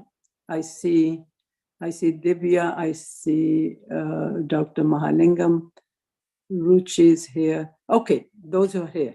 So what I'll do is, since there were 9 sessions, and if each one of you are going to give us the main highlights of your sessions, kindly be very, very brief, 2 minutes each. And if possible, try to see how this links with the SDGs, the Sustainable Development Goals, and of course the GCM and the GCR. And then we will conclude. Okay, let me ask Divya, Dr. Divya. Could you Thank give you the so name much. of your session? Yeah, name of your session and just brief points. Yeah. Thank you so much for this opportunity. I think, one of the highlight of this whole conference is this reflection section itself, so that we can go back and reflect on what we have listened, what we have learned through 2 days of this conference. I have chaired the first parallel session, which happened yesterday from 6 to 7:30 p.m. Indian time. And the theme was COVID-19, health and migration. Even though it was a very specific theme on migration and health in the context of COVID-19, we also discussed issues related to migration in general. And chairing that session itself was such an honor for me, and such a learning experience for me, for sure. Some highlights of there were 8 papers, and all the presenters were there, so it was a power-packed and information-packed session in that sense.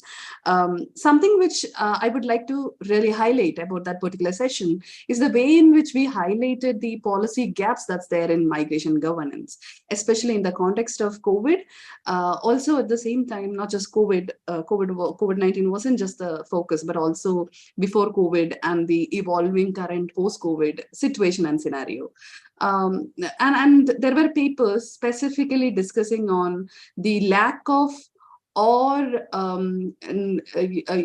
non-compliance to the policies, health and social security policies and programs that's there in countries like Singapore, Malaysia, and in general also in global scenario, how especially health and social security policy is not there, or if it is there, how much that non-awareness among migrants is actually taking them out of this whole system to benefit out from the governance mechanism. Something which we also discuss is the need for data to have evidence-based policy, which is part and parcel of GCM. And also many of our conversations that we had in the previous months and years in GRFDT, as well as like our partner organizations, and all the workshops that we have had, all the conferences, all the classes, all the master classes that we have organized. So we sort of, through this theme, we went back to the points of GCM as well as our efforts in highlighting the lack of data, or the inadequacy of data that we are facing in the migration scenario. Again, we have discussed about the need for having more inclusive, migrant-centric, labor-centric, human rights-centric migration policies, especially again in the context of COVID-19, and how much health of the migrant workers have affected at different destinations where they are in.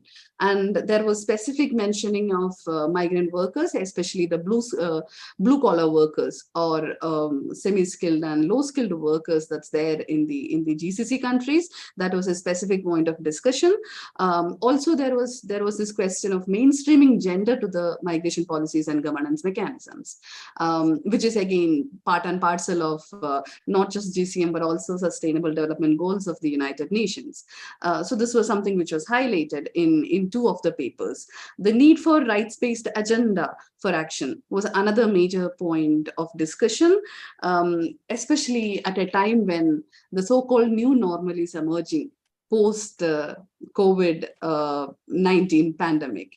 And very interestingly, in the opening session just before this parallel session 1, Professor Vinod Kadria posed this question whether the pandemic is it over, or is it still going on? What should we be calling, like post-pandemic, post-pandemic situation, or what was it?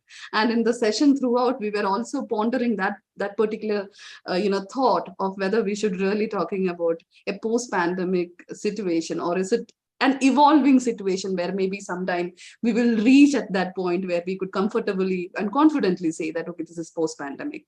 To conclude what was in my session, the session that I have chaired, there were discussions on mental health as well. There were discussions on migration experiences. There were discussions on institutionalization of the whole of the society approach, not just in the destination societies, but also in the host societies. There were discussions on listening to more objective and subjective narrations and narratives of migration. And it was a great learning session, as I have mentioned, and a great contribution to the conference, 2 days conference for sure. It was a great opportunity for me personally to chair the session, and also I presented a paper in that session. So that was really a wonderful experience for me. Thank you so much for giving me this opportunity, and a huge congratulations to the organizers, GRFDT, CISAN, and MFA. Thank you so much, and thank you so much, Dr. Raj. Thank you, Dr. Divya. It is not easy to give, it's not a summary or even the highlights from such 8-9 presentations, but you've done a great job. So I'm not going to go over what you said in the interest of time. Suffice it to say that there is need for data, more evidence-based research so that this can inform policymakers. So there is a clear understanding and agreement on that. And of course, the narratives on migration, whether it is through the media, or whether it's through our writing, or whether it is through our dialogues and so on, I think the narrative need to be reworked on. And of course, the effects of COVID, the mental health, psychological health, economic issues, social issues, and so on. Thank you very much indeed for doing a great job. Thank you. Okay, I think I can call. Now, I don't know the order of the presentations, but whoever I see in here, I'm going to call. Would that be okay? Let me call Dr. Monica. She here, okay. Please remind us the name of your session. Sorry, yeah, unmute, please. Thank you, Professor. Good evening, everyone. My name is Monica Bisht Ranjan. I was chairing the session, parallel session number 3. The theme of the session was forced migration and human rights. There were total number of papers 8, and out of them 5 were presented by the presenters. The session was started from 7:30 to 9 yesterday. So as the theme suggested, the papers were related to the migration or the factors related to the forced migration, and how the forced migration affected the basic rights, socio-economic and psychological status of the migrants in the purview of COVID-19. So the first paper was on forced migration, integration, and solidarity, in which Fiore Braun Aragon has discussed the migration pattern of the women in Costa Rica during COVID-19, and she has discussed how the women got in danger during the COVID-19 and how the programs, the government programs and the state schemes became failed for protecting the basic human rights for the women. Next is the Syrian refugee women and COVID-19, in which Sabah Fatima has discussed the case of Syria. She discussed how Syria, as a low socio-economic and status country, faced the crisis of migration right during the COVID-19, and especially she focused on the women's status and how the cessation of mobility and the lockdown procedure during COVID-19 affected the economic rights of the women workers in Syria. So she highlighted how the refugee programs and the international role of international bodies became failed to understand or to provide the provide the safeguard protection to the women. Next is the racial profiling of immigrants, in which Manjima A. and Tanay Thakur has discussed the experiences of migrants, how the positive and the negative side of migrants have happened or perceived by the world, in which they have discussed the theoretical understanding of the students and the normal migrant workers when they go from their native country to the destination country, how they are perceived. And so they have covered the primary data. So next is the missing migrant children in Europe. In this paper, Nazli Tore has discussed the role of the migrant children in Europe and how they are used as the migrant workers in different European countries, and which are the schemes, which are the programs are covered to locate these children in European country. Last one was on Biden dismantling Trump's migration policy. In this paper, Monica Vera has discussed the shifting of migration policy from one regime to another, how Trump was rigid towards the mobility or to the travel ban for the migrant workers, and how how the Biden has liberalized the easy visa process to the migrant workers, especially in the case of COVID-19.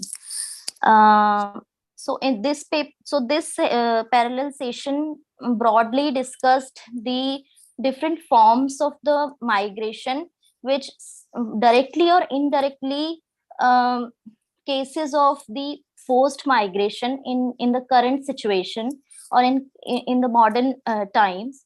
And all the presenters have discussed the socio-economic and political circumstances of the state or the communities respectively. So, and I would like to thank all the presenters and the senior scholars who were available in my session, and the rapporteur and the Zoom in charge. Thank you. Thank you very much, Monica, for this detailed brief. Yes, the session, I attended most of the papers. The session was quite interesting. The human rights, the issue of particularly missing children, and what can become of them. And of course, the challenge will be now with the Ukrainian children, as nobody knows how many went missing, whether they have been trafficked or they have been moved to another country. So I think the human rights remains a very serious issue in migration. Thank you very much. I think I'm going to call, is Dr. Pandey here? She can be, actually Ruchi has got some urgent work. We can. Okay, so is Dr. Ruchi here? Dr. Ruchi Singh? Yeah. Okay. Yeah. Thank you so much, Dr. Rajan. Thank you, Sahu sir, for this thing. Thank you to entire GRFDT team and all the participants, esteemed dignitary and the renowned migration expert. We have Vinod sir, we have Dr. Raj. So thank you all of you for making it actually enriching and learning experience.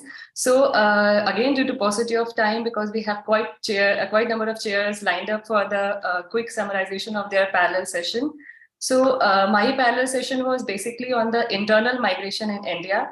And it was again very enriching because we talked about in that particular session, there were papers from textile industry, the role of print media, construction sector, tribal people, especially Gaddis from Uttarakhand, ghost villages. So I'll quickly summarize. The most important thing which came out of the panel session on internal migration in India, and if we link it with SDGs,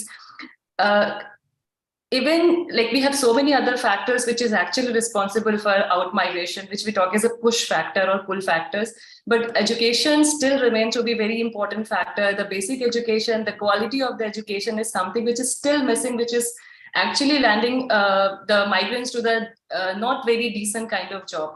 Another important finding, if we again link it to the SDGs, is something where we talk about the decent work and economic growth.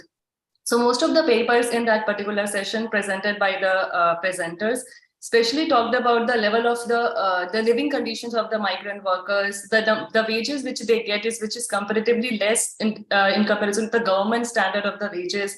Some of the paper also talked about the push and pull factors. Basically, again, the major reason for the entire, in that particular session, major reason for migration was lack of skills, lack of education, lack of employment opportunities, along with the developmental differences which we still have in Indian region in different parts of the country. Another very interesting part in that parallel session in internal migration of India is one of the presenters very intuitively talked about the print media. So many a time, whenever we are aware of what do we mean by migrants, what perception we have for migrants, what attitude we have for migrants, is very much framed by what we read and what we go through. And print media is one of the very important factor in that. So that was quite interesting. And her study also reflected that the majority of information which you receive from print media is generally negative for the migrant workers, which is something really interesting. Then there was a paper which talked about the migration trends and patterns for the tribal region. So especially she talked about the Gaddis, one of the tribal in the Dharmshala and Behrampur region. So the major reason for the migration and the major type of migration for them is generally because of the tourist thing, or generally because of some kind of yatra, which is known as a Mahashivambi during the festival season. So generally people migrate for those things. But apart from that, another interesting paper from the particular session in internal migration was about the ghost villages. Ghost villages in one of the region in the Uttarakhand. So even the government is very much worried now about the huge exodus of this huge population from that particular region. So government is trying to frame some policies to put back, or basically what we call as a reverse migration, that to engaging one. Another important finding of this study from the overall panel session is something when we talk about, there are still lots of differences. One of the presenters basically talked about in some of the statement in Hindi, which in English means do and learn. And the more hard work you do, the more skill you earn. So irrespective of whatever wages you are getting, just keep doing good work. So these workers, instead of focusing on education, they're still working on low wages because they just want to earn that particular skill and want to have a better position. So I think that's all for the entire session on internal migration in India. It is something which is very vast and very diverse because we have different regions, different types of migration, different social groups. So I just tried to summarize the entire session. We had 8 papers, 6 papers were presented. And if we talk about GCM, SDGs, it's basically deals with the decent work and economic growth. So thank you all the participants, thank you all the dignitaries and esteemed renowned migration expert, and thank you, Dr. Raj again. Thank you for the opportunity. Thank you, Dr. Ruchi. That was a good detailed rundown on those papers. And, it shows that internal migration is far greater than the external migration. True. And not much is talked about. So I was very happy to see a full session being devoted to internal migration. And for the same reasons people move as they do for the out migration, external migration, lack of opportunities and lack of decent work. Sadly, they end up in informal, most of them end up in informal jobs, and hence most of the time their human and labor rights are not respected but they still think something is better than nothing. So this is a serious internal migration, especially if you are going into an exploitative area, whether it's in the construction sector or other cleaning or housekeeping or domestic service or whatever. And staying in the informality, not only in job-wise, but also informality in terms of housing. If you're moving your job, you're going to another place of residence. So even in the same city, you are not rooting into a community, and it has lots of other dimensions as well. But thank you so much for doing a great job. I'm rushing because I think we're all quite tired now. So let me call Dr. Mahalingam. Kindly. Yes. Yeah, is he there? Yes. Good evening, everyone. Am I audible? Yes. Actually, I was in the 9th session, which was the last session of the conference, but it was not the least session. We had out of 7 papers, there were 7 papers were present. 6 papers were presented, 1 was absent. My session was climate change and migration. That was the session name. And actually, it was a really interesting session and also engaging session. And we gave them 10 minutes, actually, because I think the papers were interesting and also given the less number of present. So everybody was given 10 minutes. So we did justice to the research scholars to present their research findings. And out of 6 papers, 3 papers were about climate change and migration, and 3 more papers were about mental health issues and COVID-19, and also climate change and also its impact on health. In terms of, this area is a marginal area within migration studies. Much knowledge has to be generated. I think these papers will be a background paper in terms of framing policies for, for climate change and migration-related issues. I think this area, I think even we don't have much scholarships. I think it's catching up now. That's what but there's so many takeaway points. For example, the first paper, which talked about, on climate change and also its health impact on the migrant workers. Basically, it was presented by Professor Rani Mehta from Punjab. She said that climate change is impacting on health, like waterborne diseases and other diseases which are really ruling the roost. It was very interesting, but it was a very macro perspective, and we suggested to narrow down to the micro perspective and just go for more case studies to support our arguments. And the other paper also was about, climate change and also the coastal erosion. Actually, there were 2 papers in Hindi, very interesting. It was presented by PG students from Uttar Pradesh, and they talked about also very macro comprehensive, climate change and impact on coastal region, and also one paper on women, the health issues of women during the COVID-19. That's what actually, according to me, a lot of ambiguities about who are the climate migrants and how climate migration can be defined. It's very unclear. And theoretically, I think this area has to be, researched on. More work has to come up. That's what my observation is. And also one paper presented from Imran on about COVID-19 and mental health impact on the Indian unskilled workers in Gulf, those who left for Gulf from different parts of India, what kind of mental health issues they faced in the Gulf region. So it was, he provided economic perspective by using economic models to understand the mental health aspect, or impact on mental health of the Indian unskilled laborers who are based in the Gulf region. So there are so many takeaway points, as well as interesting perspectives, conflicting perspectives from this session.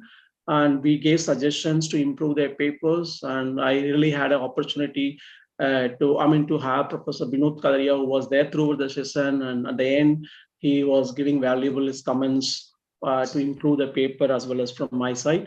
So that's what given the timing, I like to end here, and I like to thank the organizers and the participants and scholars, everybody really who has made the session very interesting and engaging. Finally, I'd like to thank Dr. Raj for giving me this opportunity to put forth my summary of my session. Thank you very much. Thank you so much, Dr. Mahalingam.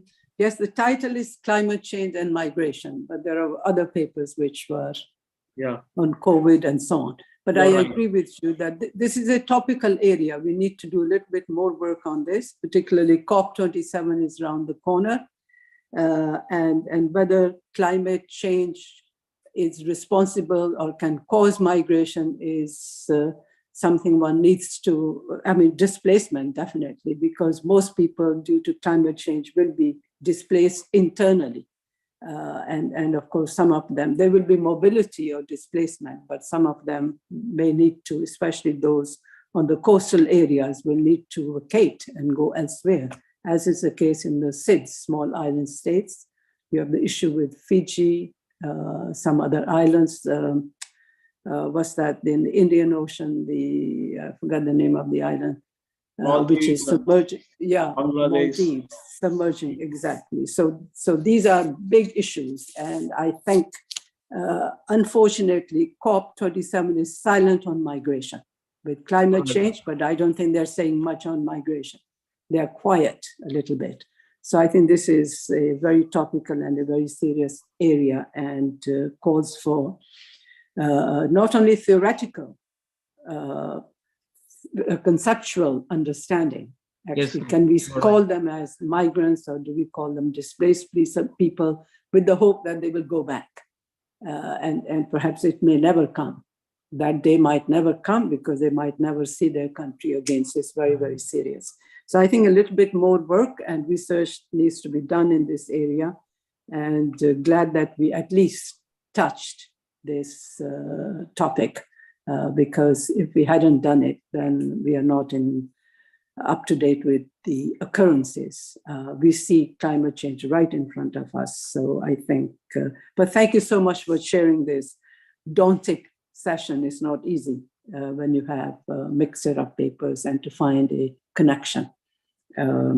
Thanks again. Okay, I have Professor Camelia. Do I see you? Yes. Professor Camelia, can you hear us? Yes, well, I won't take too much because I already spoke yesterday, but this is just an overview of the Spanish-French session. We had one French speaker from Morocco and the other one, 7 speakers mainly from Mexico.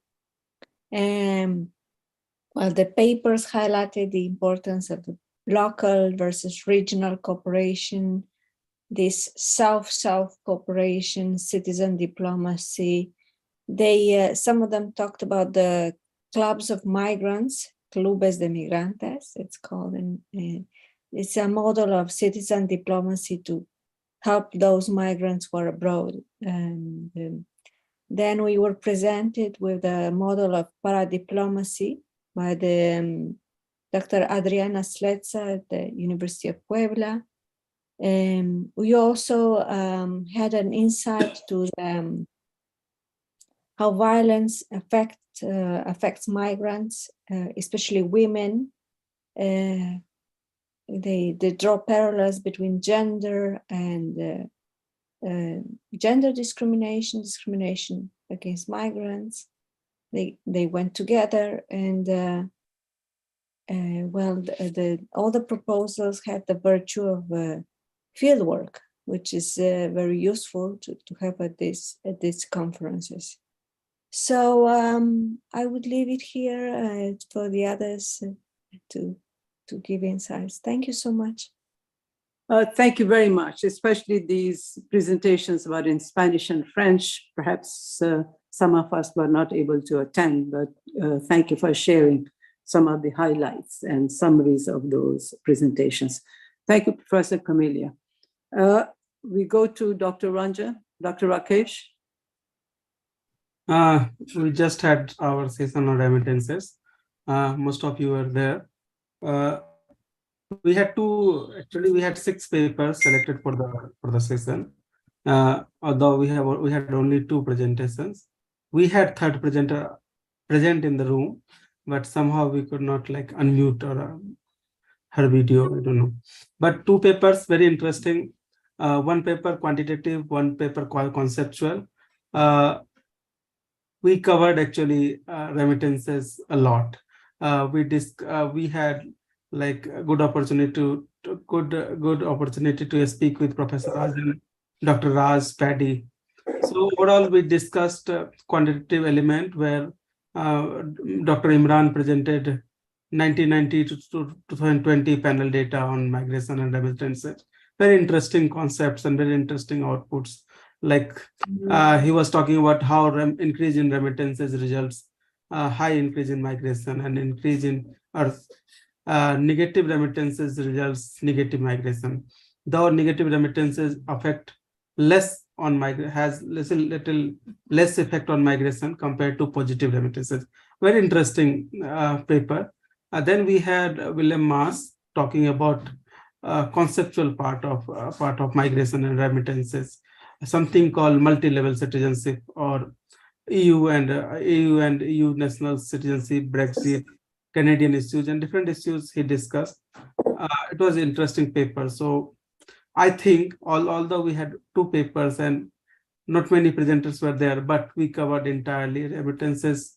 We had all discussions related to remittances, almost all discussions related to remittances. Thank you, Dr. Ras. Thank you, Dr. Rakesh. That was a rich session, I have to say, because we had the time to have a little more, to have more discussion than in some other sessions because we had few presenters. Yes, I think, is Dr. Ranjan here? No. Yeah, that was interesting that what if the remittances stop? Would there be any time when remittances might stop coming in? Yes. This was actually, and Professor Rajan was good. Exactly. Would there be a time when remittances would stop coming in? Means, would there be any time when there would be no migration? Because, or migration will slow down to the extent that it will not be necessary, or countries would have developed so much that there would be no need to send money, or that the diaspora would have been so much removed from the homeland that the old diaspora will have no links, and therefore there will be no need except for occasional gifts, if at all they would have any family left. So I think these are areas perhaps which could be looked into if somebody is looking for a research topic.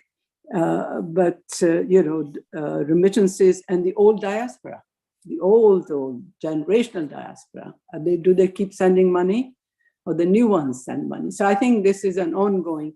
In the case of the European diaspora, I mean, there isn't much link. Irish, there were a couple of million Irish who came to the US, Scots who came to the US. But the way they have linked now is more in the form of businesses, putting in money investment rather than remittances, because the family ties are no more there. But they do keep some in another way of, if it's not personal remittances or family remittances to families, but it's in the form of investment, which continues.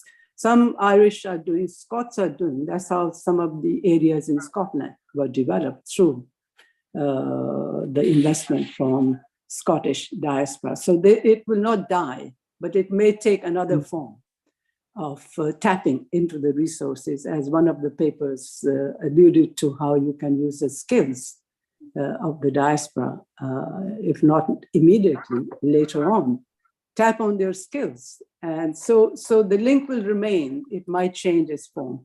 Thank you so much to all. Is there anyone I missed? Sorry. We also had very briefly discussed about how reverse remittances are becoming more prominent, with people going abroad, like a student migration and others, where people take lots of money and go to different countries, and like major sending countries, and again spend money there.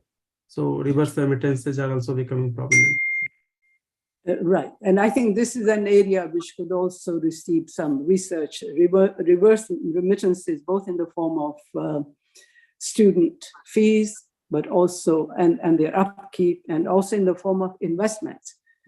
People from developing countries are investing in housing or properties in foreign countries. Some are bringing in lots of money so they can get these golden visas. And so that's also leakage. So there are capital leaks, outflows. And I think it's good to, if possible, those who are looking for areas of research to see what sort of leaks, what sort of capital outflows are coming out of the developing countries, and how does that affect the balance? Are we saying that we are better off now if you do your balance sheet? Is more going out, especially when the skilled people are leaving the countries, and that is future investment in those educated people. So there are lots of issues, and they will continue. Yes. Is there any chair that I have not called because I didn't write down the names? Have we covered everyone? Dr. Pandey chaired a session. Yeah, sorry. I called for you earlier. I think you were not there. Dr. Pandey, please. Okay. For some time, actually, somehow I lost the connection, so perhaps I did not hear it. I'm sorry. No problem. Yeah, no problem. Yeah. Okay. So I chaired the session today, the first session, which is the Diaspora and Transnationalism. It was the 6th session, and a very interesting one. In fact, me being part of International School of International Studies, this Diaspora and Transnationalism comes very often. I come across this whole conversation, which the diasporas are having with nation states.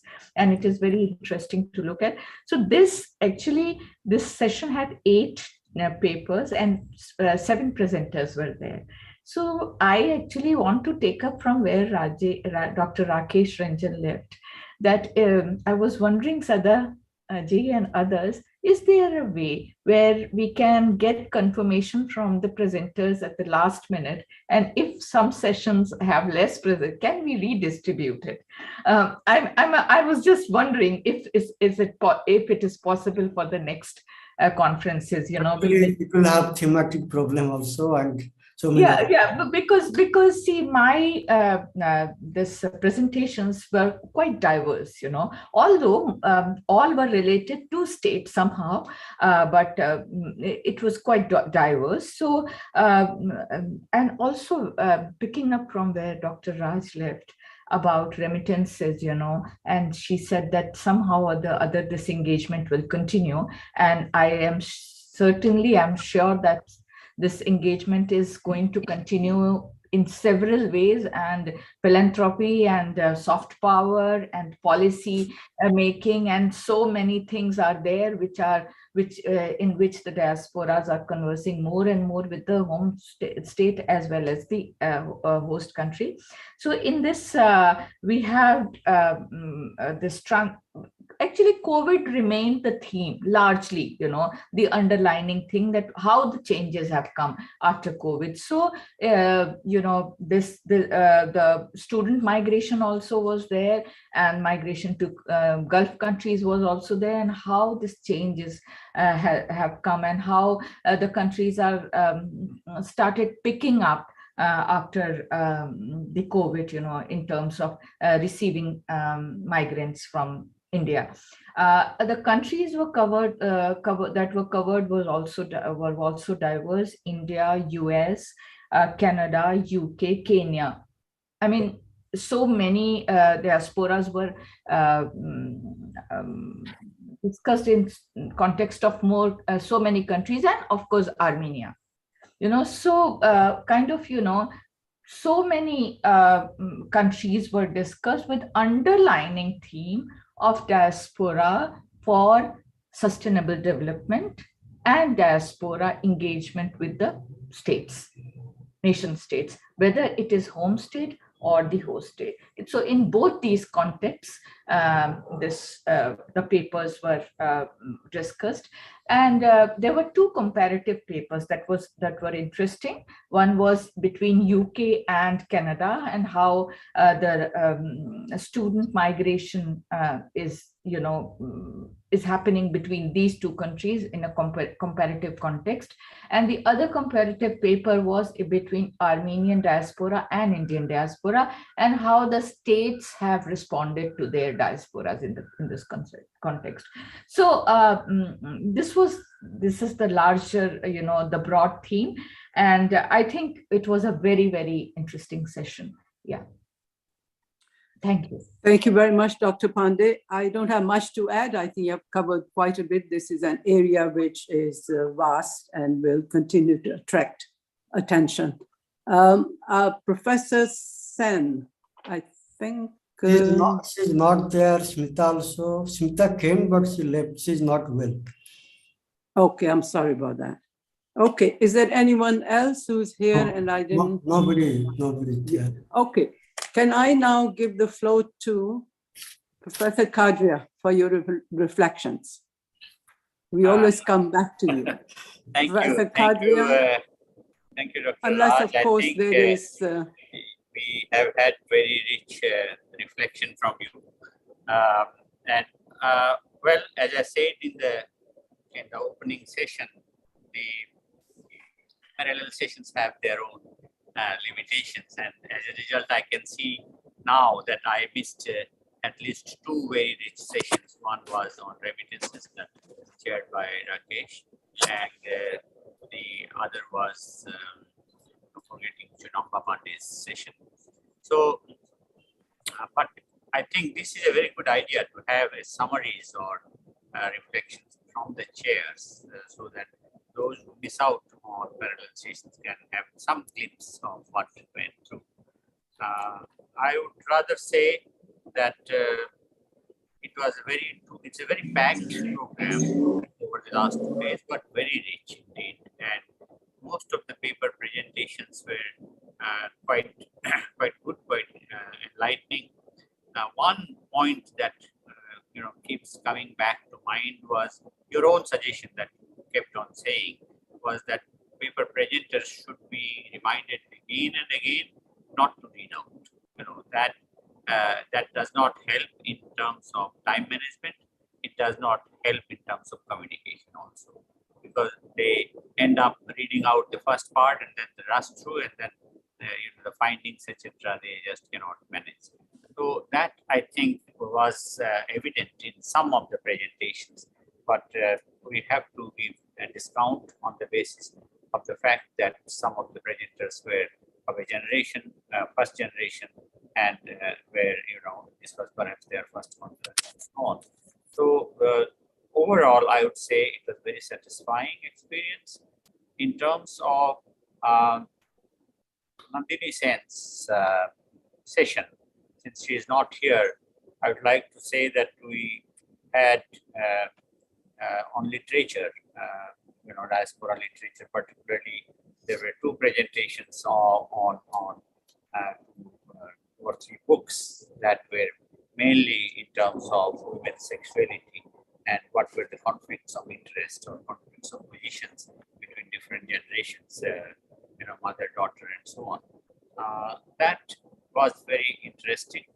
And then there was one paper on Afghan refugees in Germany being sent back to Afghanistan after the Syrian refugees started pouring into Europe. So that was one issue that we also had some discussion around. And the fourth one was on African diaspora, virtual tourism. So new technology, how it can make tourism accessible to people. So by and large, these were some of the discussions, and we tried to find some links across these papers. One suggestion that I made it a point to mention that Nandini Sen was the right chair there, herself being author of a number of on diaspora, and also her last book about that particular about the other wife stories and other stories. So I had an impromptu suggestion that next time when we organize a conference like this, which is very challenging, we may perhaps consider having one on literature where the authors can be on a panel and read out or share what they have written. That, I think, would make it like a literary festival kind of a situation. But I think it would be very good to have some critical discussion on the literature itself and not mixed up with other issues. So having said that, I would like to congratulate you all the chairs, all the rapporteurs, Zoom managers, particularly Khan. And I would also like to say that it's a hugely successful and satisfying conference, which was organized under challenging circumstances. And my congratulations to Raj. I never lost faith in ourselves, Divya, Sadhana, and all those who made it happen. This I thank you once again. Raj. Thank you very much, Professor Binod, for your wise words always. We always learn a lot from you, continue to learn from you. Sorry, yeah, we continue to learn. I thought since Dr. Kadria already gave for Nandini Sen, I was also attending Smita's chair. I can give briefly 2 lines so that every session will be covered at least. In that particular session, actually, there are country-specific examples, but mostly on governance. So, like gender issues, governance challenges in Morocco, and all those are there. And it was very exciting, actually. There are issues related to misinformation or disinformation also. So, migrants are actually victim of many times this kind of a campaign by the government, outside government, and all this. So it was very interesting. Lots of interesting cases were there. Thank you very much, Dr. Sada. I just to, what's the way forward now? We have done this conference. We are very happy. Well, at least I'm very happy, and all of you. And thank you very much for your sincere hard work in making this conference a success, notwithstanding some of the challenges of doing this thing online. What is the way forward? I just want to make 2 pleas to the paper presenters if they're here.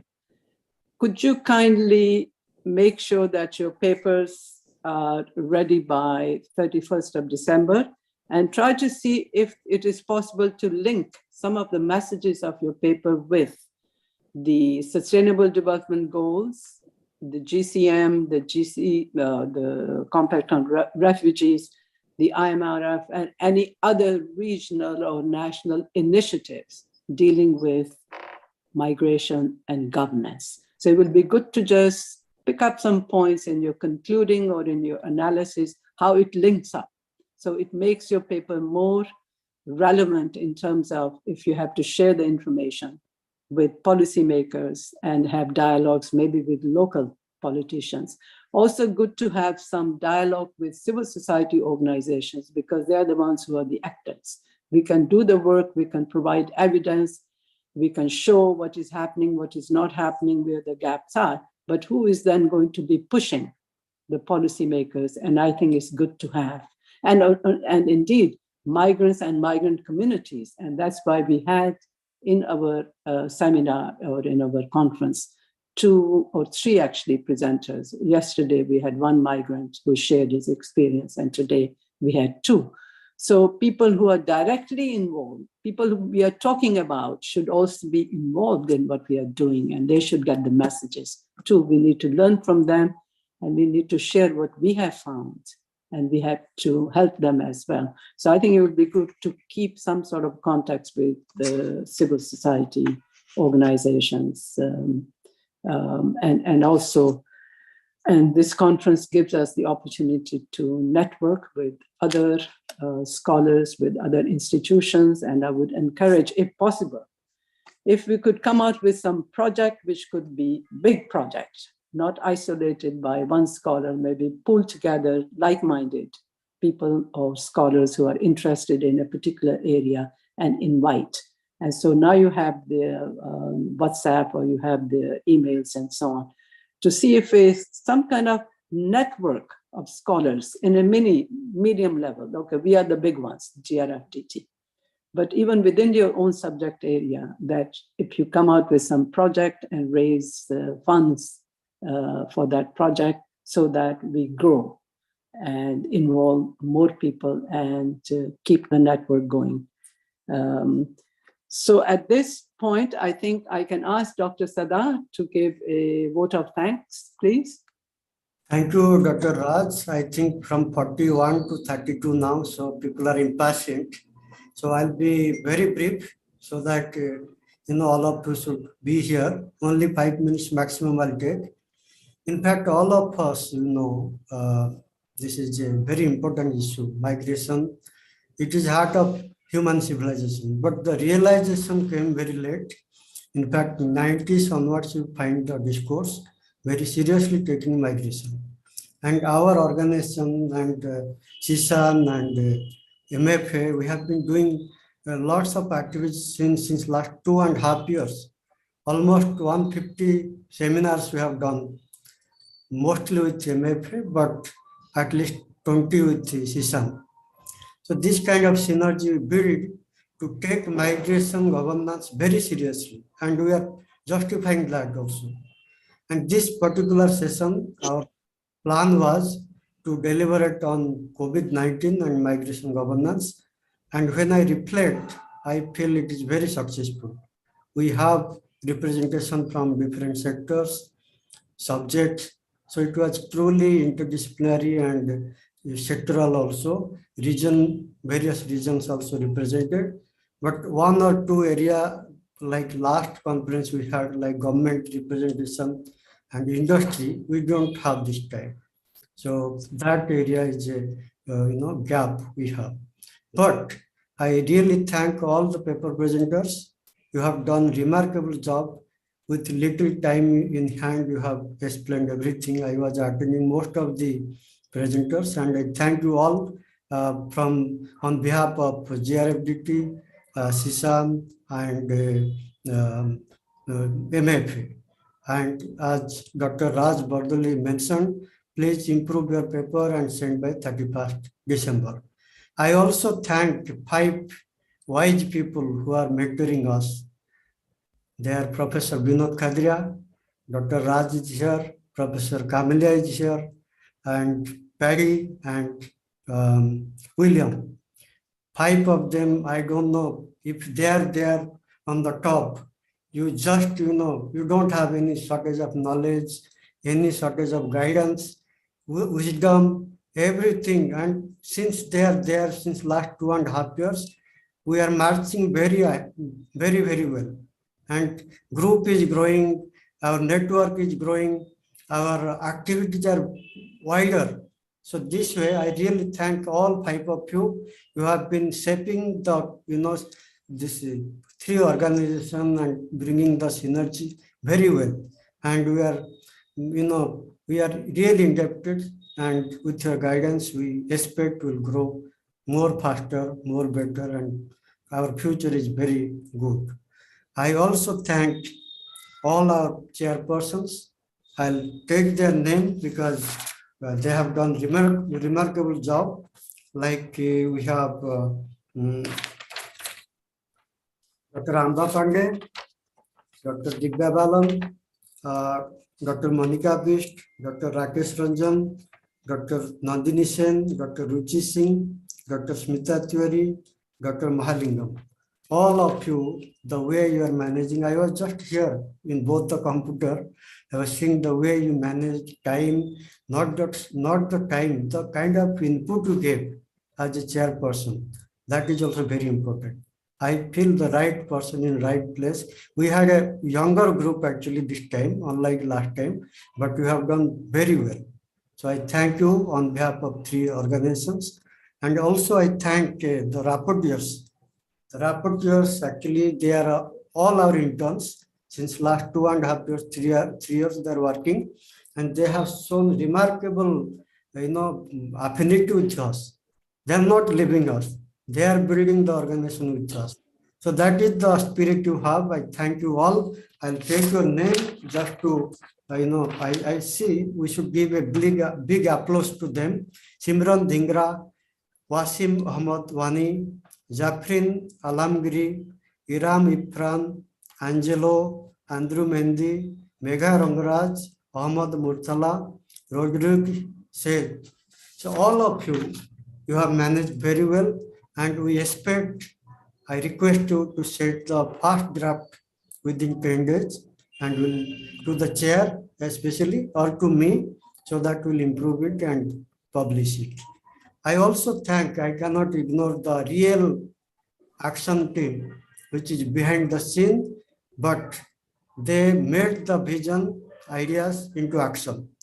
That is, I should really, appreciate Firoz, Dr. Firoz Khan. He was behind the scene. Everything he was coordinating with Dr. Dibya and others, and without any, gap. I also thank Vijay Soni, Abhishek Yadav, Manjima, and again Dibya, because Dibya was overall doing everything from writing concept paper to preparing program schedules. She was in charge of everything. So nicely she coordinated, and I thank this team. It was a remarkable team. I hope I didn't miss anybody's name, but if I missed, please forgive me. But it is a very good team, and we are growing. And see, last conference we had a very small team, but this time we have been at least 50. We couldn't adjust many people. As rapporteur or chair, I feel your support should be there, irrespective of where your name is there or not. I thank you once again, everybody. If I miss anybody's name, please. You missed Paddy's name. Paddy's name. Paddy name. No, I told Paddy. Five wise people I mentioned: Paddy, Professor Vinod Kadria, Dr. Raj, and Professor Camelia and William. If anybody's name I missed, I think I would like to recognize your contribution, not only behind the scene, but in leading. I mean, you are just, it's just amazing. Such an optimist. I have to say that. I was at a time saying, no, we are not ready for the conference. Said, no, we can do it.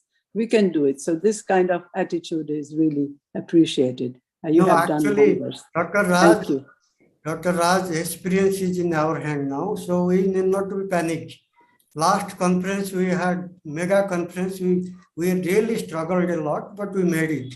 And that gave us lots of power, lots of confidence. And this, I was not at all, thinking that is very difficult. And we also very easily took. You asked Firoz and Dibya, everybody just were very easily. And we just, half an hour before we open Zoom and things very seamlessly going. So that experience, I think last time Rakesh was there, he was behind everything. And this time he's busy, so Firoz took over. So we got, that transition is very good and we could manage everything so well. And thank you everybody once again. And good night from India. And we'll look forward, we'll reflect upon. Many more activities are in hand, we'll see. So what about group photo? Yes, we can open, please open all cameras. We'll take some group photo. I think Paddy is missing. I don't see Paddy. Paddy is not there. Actually, she might be having some work. So ask everyone to open their video. Please open your video. We'll take a photo. Please.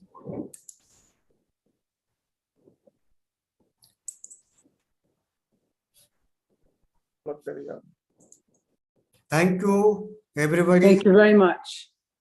It was very, very fantastic. Thank you. Yeah, big thank you to all. Thank you so much. Okay. Bye. We done now? Yeah. Okay. Thank you.